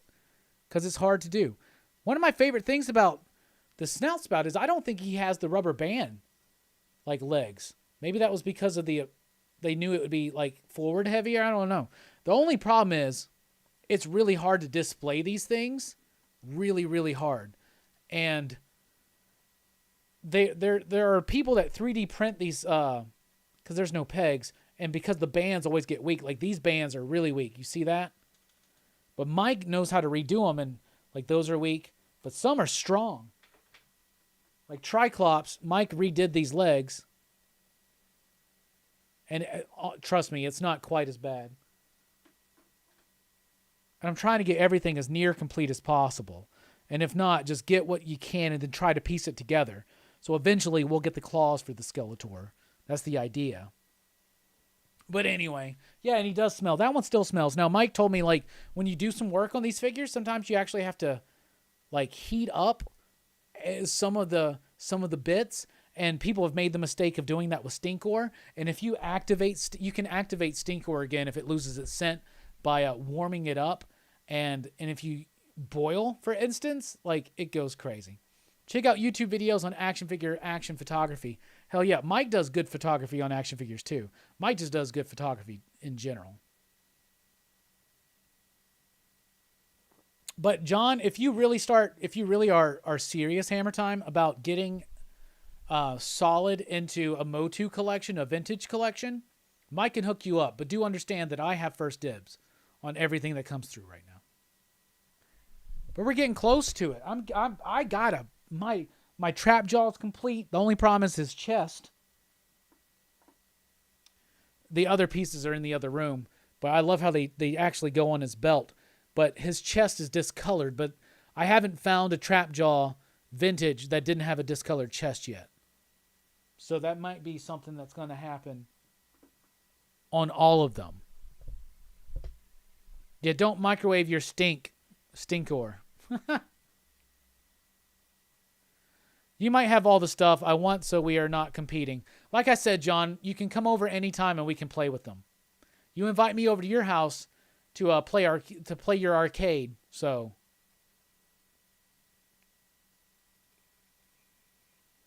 I just got the Orco with the zip cord. It's in the living room. I didn't bring it out for show and tell because I've already showed it off a couple times. You may have seen it, but yeah, I got the Orco with with his little pull tab. So that's dope. He comes with other things. Weren't they like cardboard little magic effects or something?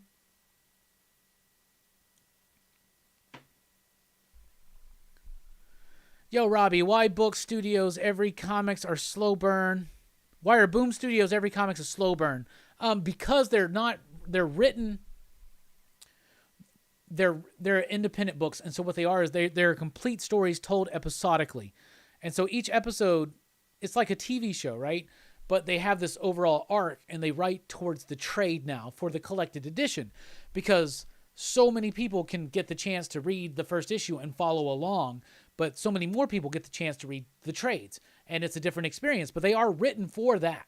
They are written to be read individually and collected, but they are more appreciated, especially Boom books, in the overall collected format. But that's why. Why do farts always smell worse in the shower? James, SciShow did an episode about this, actually. I think it was Hank Green who did it, and I watched it. And it involves, it has something to do with, I think, the way that the smell molecules, because smell is molecules, right? So I guess the way that your gas from your ass molecules, they attach to water droplets, and that's why it seems like your farts smell worse in the shower, because your gas ass molecules attach to the water droplets or something like that. Did you like any of the Mattel Motu Sculpt collection? I don't know exactly what you're talking about there. What I know the most about is the vintage stuff. I know that they did classics. I never got into that. I know they did the Maddie Mattel stuff.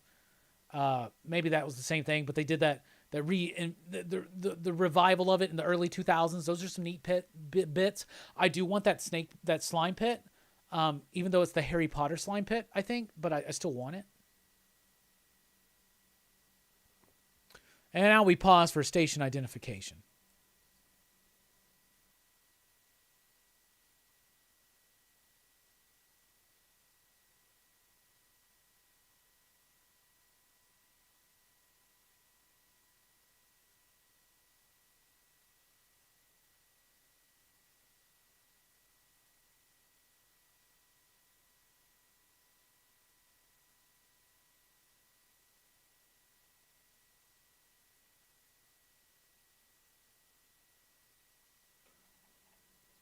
Yes, I did like that futuristic He-Man. The New Adventures of He-Man, I did like that. I liked that a lot, actually. I had that He-Man and Skeletor when I was a kid. I wish I still had it because I want them again, and they've gotten pretty expensive.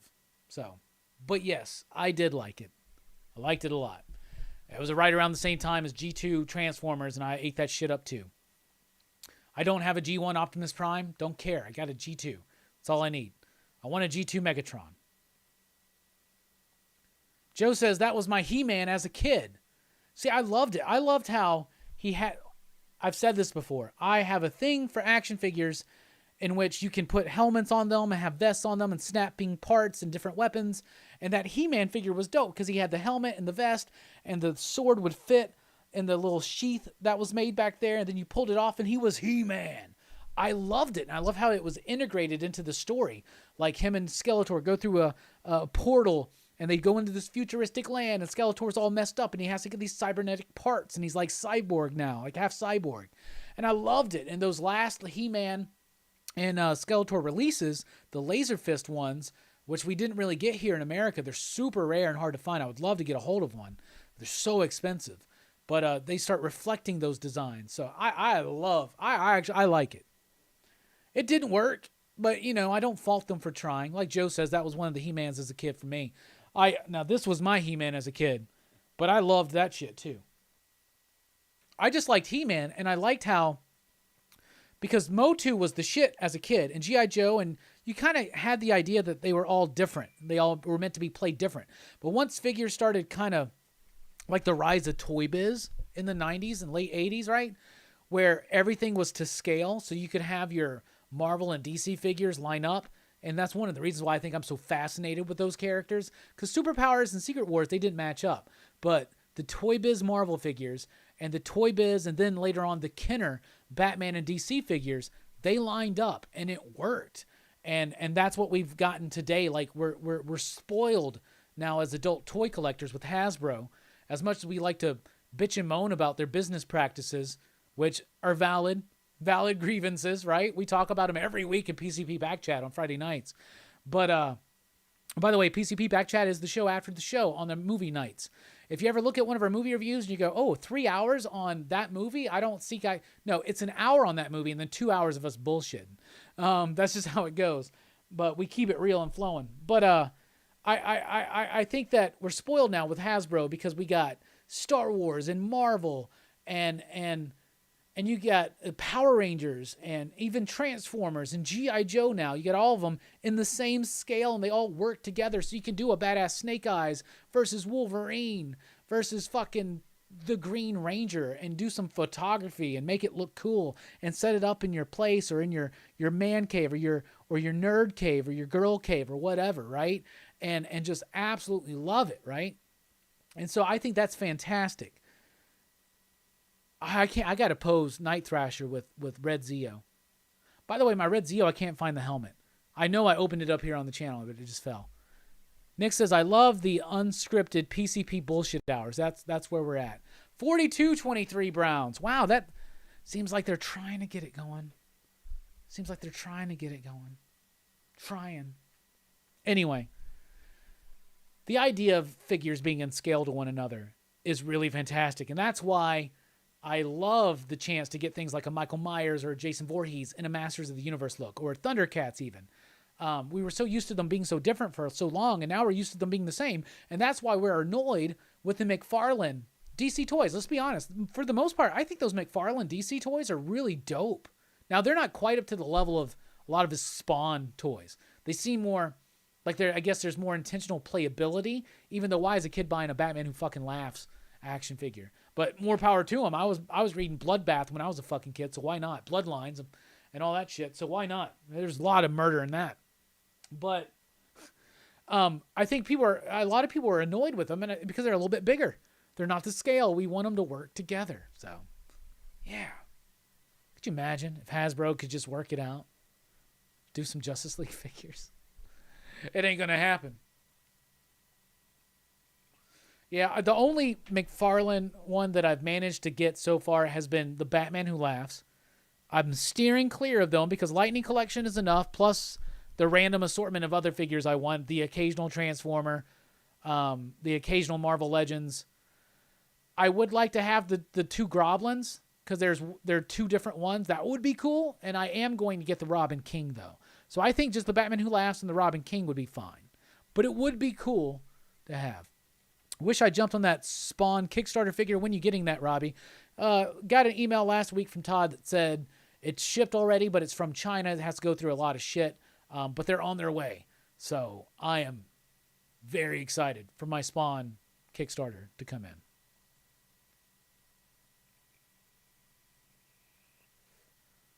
Melvin the Magnificent, what's up? Hi, Robbie. I'm listening to you live from work right now. I was listening to the 80s podcast before because I love my 80s childhood. Which 80s podcast? We did 80s sci-fi, 80s horror. 80s horror is one of our most popular podcasts. Which one? Was it the horror? Was it the TV? Was it the sci-fi? But thank you so much, Melvin. Appreciate it. Station. We now take this moment for station identification. And we're back. Anyway, we're doing show and tell right now.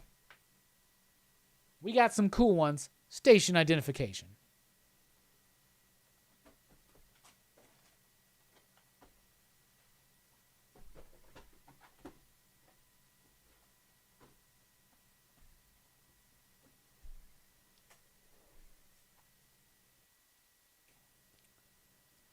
All right, first up. Just picked up this beauty. East of West, The Apocalypse, Year 3, the hardcover. Haven't even taken out the shrink wrap yet. Book 3, this completes the hardcover oversized editions of East of West. I have 1, I have 2, now I have 3, and now you know what that means. I'm going to sit down one day and I'm going to read all of East of West again because this is one of the most magnificent books of the last 10 years. East of West by John Hickman, Nick Dracota, and Frank Martin, I believe. So very happy to have this. This one's the thickest out of all of them, but I'm very, very excited. Very freaking excited for that. So, yay. I opened up my Murder Machine pop the other day, live on the channel, so I just want to show that off again. Yeah, the East and West are beautiful, especially put together. Omnibus of White Pages by Hickman. All right, got some light. Speaking of Hasbro's Lightning Collection, just got this one. Ooh, a sparkly, glittery pink Ranger. Metallic. I really hope they do the rest of them. They got a cat face since they already did a Kimberly. But I was not a fan of cat. But I love it. Even the box is glittery, which makes me not want to open it. Next up, I've been a little bit behind on my Lightning collection. So I did finally get just regular ass Black Ranger. I got the one with the Dragon Shield already. For some reason, they gave him Season 2 Zach hair, and it just doesn't look right.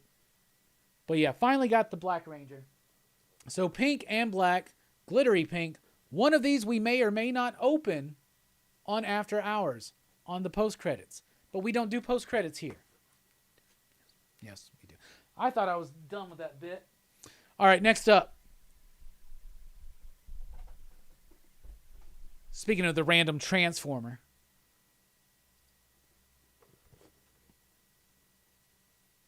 I got Thrust. It's one of the Conehead Seekers. I'm really excited to open this one up one day and learn how to transform it and then forget how to transform it next time I try to do it. You know already I got Starscream, I got Thundercracker, I got Skywarp. Now I got Thrust, and we want to get the other ones. There's a 2-pack with Dirge and somebody else. And then I have a Sandstorm on hold, so I'll be getting that one soon. But thank you, Mike. And y'all, so excited for this one.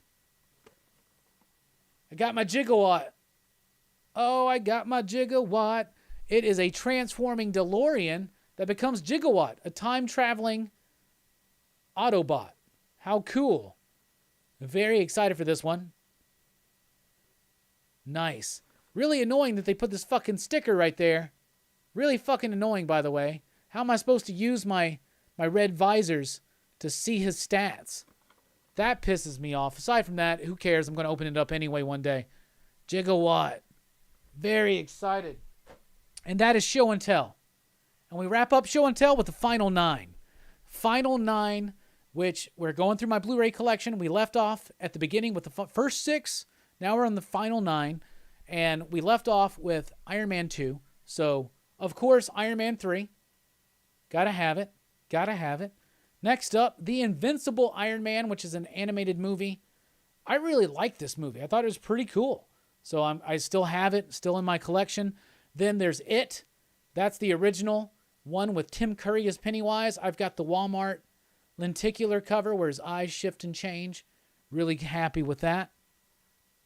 JCVD. We were talking about Jean-Claude Van Damme and Bloodsport earlier. This movie is amazing.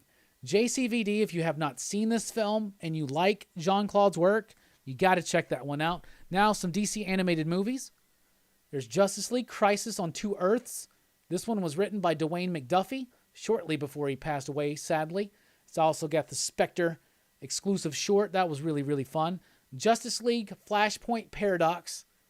I don't have a complete collection anymore of DC animated films. I got rid of them at times, but the ones I really, really like, I definitely want to keep.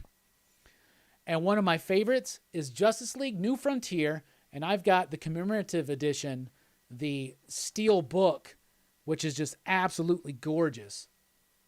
A beautiful set.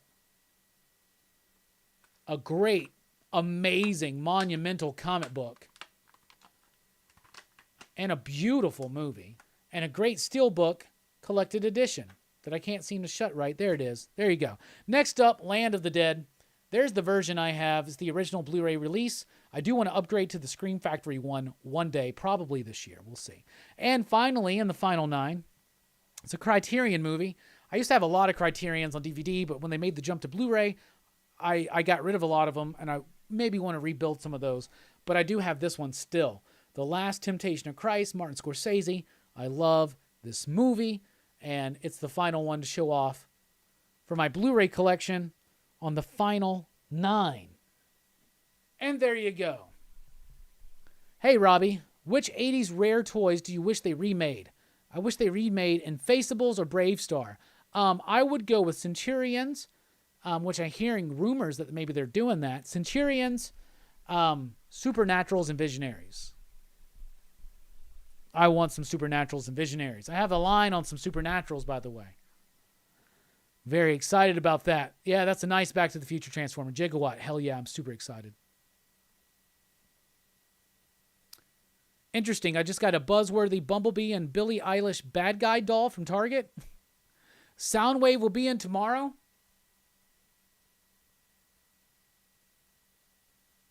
So I'm getting the Soundwave.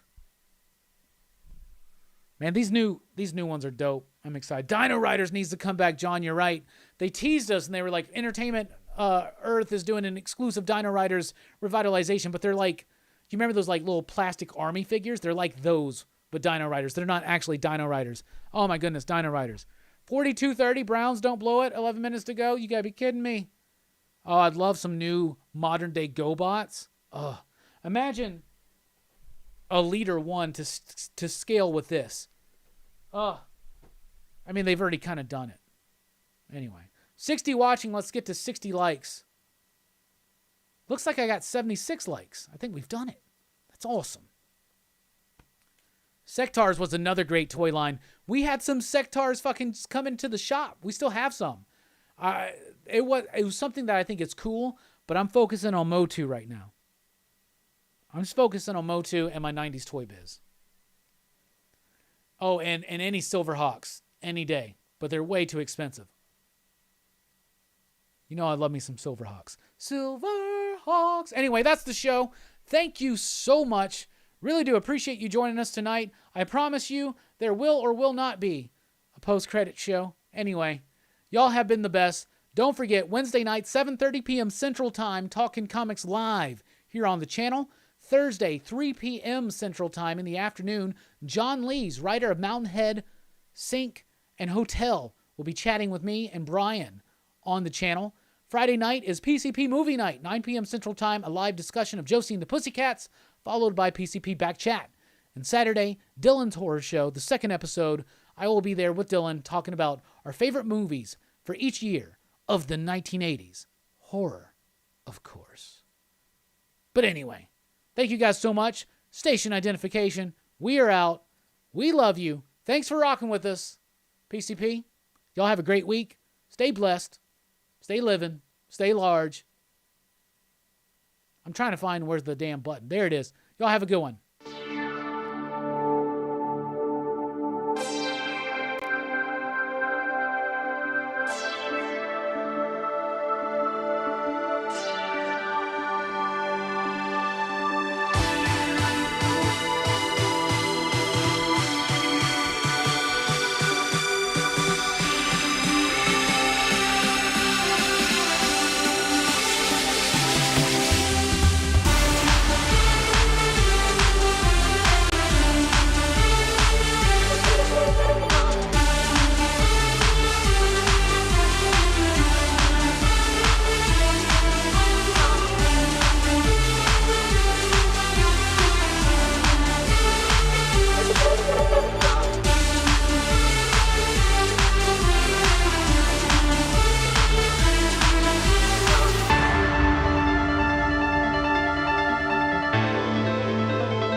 Oh, I remember Jason the Wheel Warriors.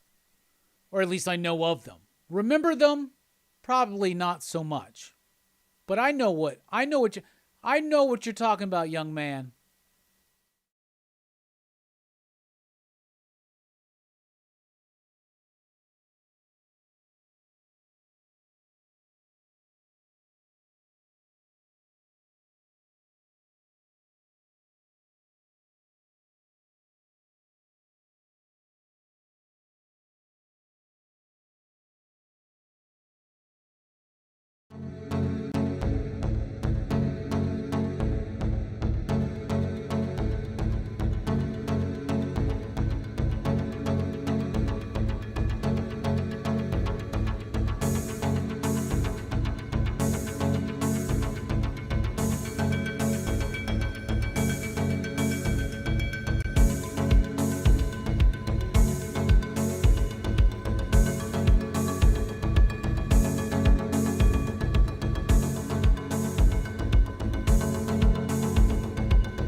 Y'all may like cops, but what about cop rock? So we're going to open up the Black Ranger. Zach. That's what we're going to do. Boom. There we go. Now I have the Black Ranger already. Like I said, I have the Dragon Shield one, but he didn't come with the Zach head, I don't recall. So that means the only Zach head we get is Season 2 Zach. Short-lived braids Zach.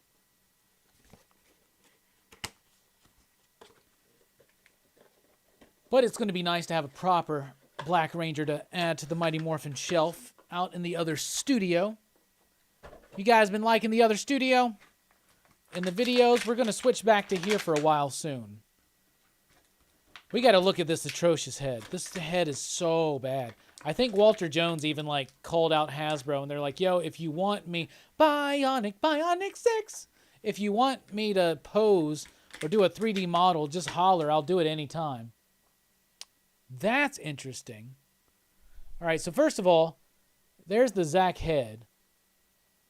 What the hell is up with that? They got the tone of the skin wrong. The dreads look better when you open it, but it's off. Some of these are off. Now, the figure itself is not off. Look at the helmet.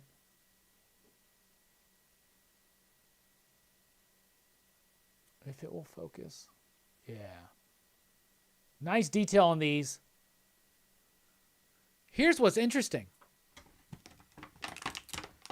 So, I'm fairly certain that the one with the Dragon Shield, and I'll have to go find it to check, fairly certain that it's in axe mode. And this is in gun mode. You see the difference is this. This shifts up and it's in axe mode. But this one can't be held properly as the axe. So I think that we got two different versions. And this is the one that's going to fit to make their ultimate weapon. So that's pretty freaking nifty. And he's got effects there and his gun. And he's actually got the dagger version of the gun too. I don't think they gave that to everybody. So this is actually really, really well done.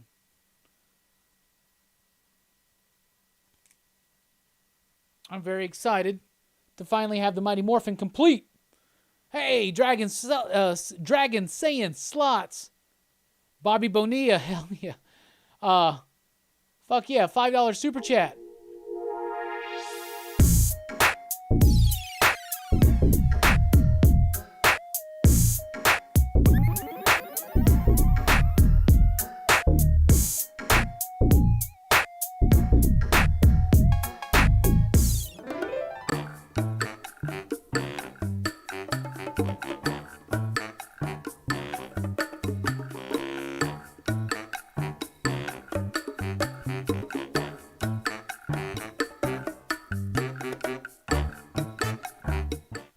Don Daly says, you said Cop Rock, my YouTube went down on my iPad.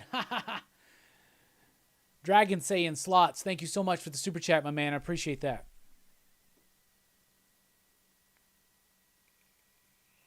You're worth it. Invincible. Bionic 6 was awesome. A long time ago, I had a buddy download that, and I watched through some of them, and it was fun. I would put my, this is when I had that PlayStation 3.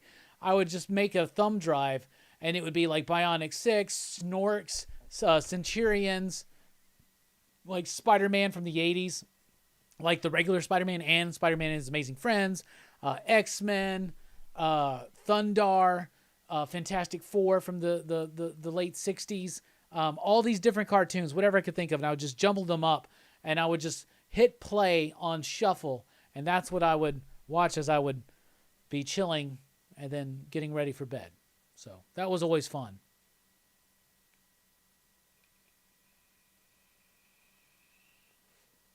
I remember when Transformers were die-cast metal, you could really hurt someone with those, yeah. Here's the thing about Transformers. So my obsession is Optimus Prime, Megatron, and so for the new Hasbro ones, I've got Optimus, I've got Megatron. I've got the Earthrise ones, the ones I want, the ones that reflect more closely what I remember. I've got my other obsession is the Seekers. So I've got Starscream, I've got Thundercracker and Skywarp. Now I've got Thrust, and we're going to get the others. But the other one is Soundwave. And when I get that Soundwave, like, I don't really feel the need. Now, if they did a Sea Spray, I'm there. Because that's the other one I had. The little tiny, tiny, tiny one. Bruh. Melvin, not only do I remember Captain Power, I have one of the Captain Power jets. I have the bad guy's black jet. I have that. I love Captain Power. I want to get an old school TV, VHS. I want to get some Captain Powers. I want to get those, and I want to fucking play. Yes. I remember Captain Power. I love that shit. God. I mean, how much more time we got in our lives, man? Is there enough time to rewatch all of this shit? Because I would love to. Let's do it. Let's do it. We should do a goofy-ass TV show of the month club or something. We basically have a movie of the week club, you know? We ask everybody to watch a movie and then discuss it along with us on Friday nights. This week, by the way, it's Josie and the Pussycats. Very excited for that. So, yeah. Great post-credit scene. Do we do post-credit scenes? Maybe, Noby, what, why? Thanks for rocking with us, y'all. We love you.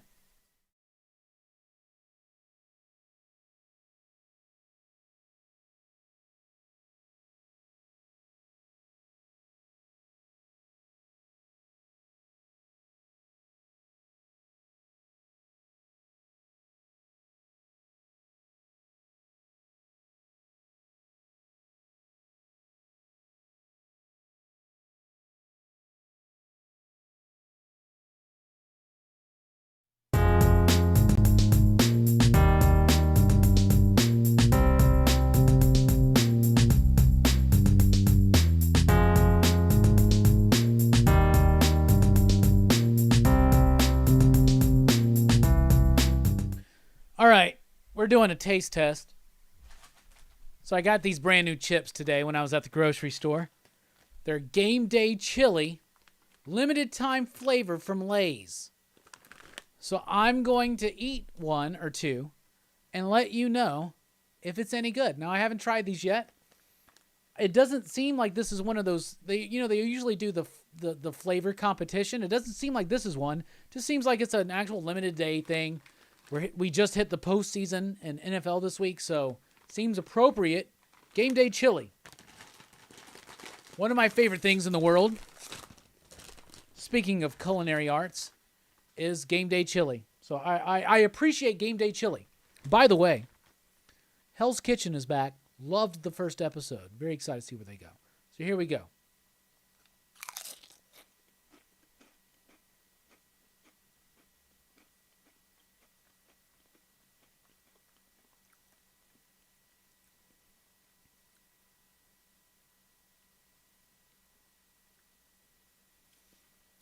My first thought is it tastes like a Lay's potato chip. Crispy, crunchy, thin.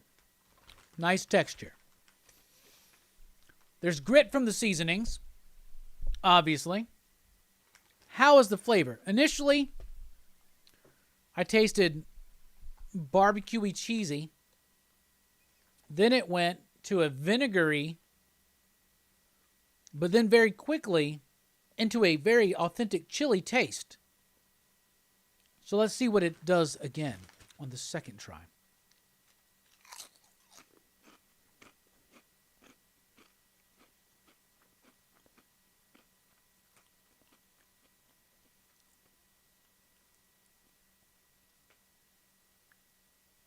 It's got a bit too much of a vinegar twang to it for me. But it is a decent interpretation of chili. It tastes like chili, and it tastes like levels of it. You almost get it like even a sour cream, a cheese, a smoky, beefy, tomatoey. You get all the layers, but it's got a great aftertaste right now. But then it has got this vinegar twang at a certain point during the experience.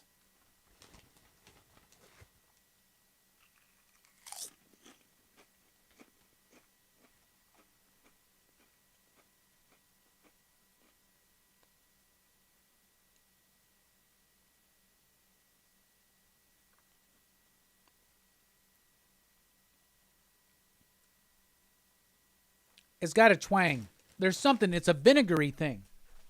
There's a vinegary note at a certain point. The flavors seem to happen at a certain... It's a good experience. I would recommend this. Out of 5 possible you digs, I would give this a 3.5. I would recommend it. Anyway, that is the show for tonight. Thank you guys so much for putting up with the nonsense. We love you. Station, we'll see you Wednesday night, Talking with Comics Live.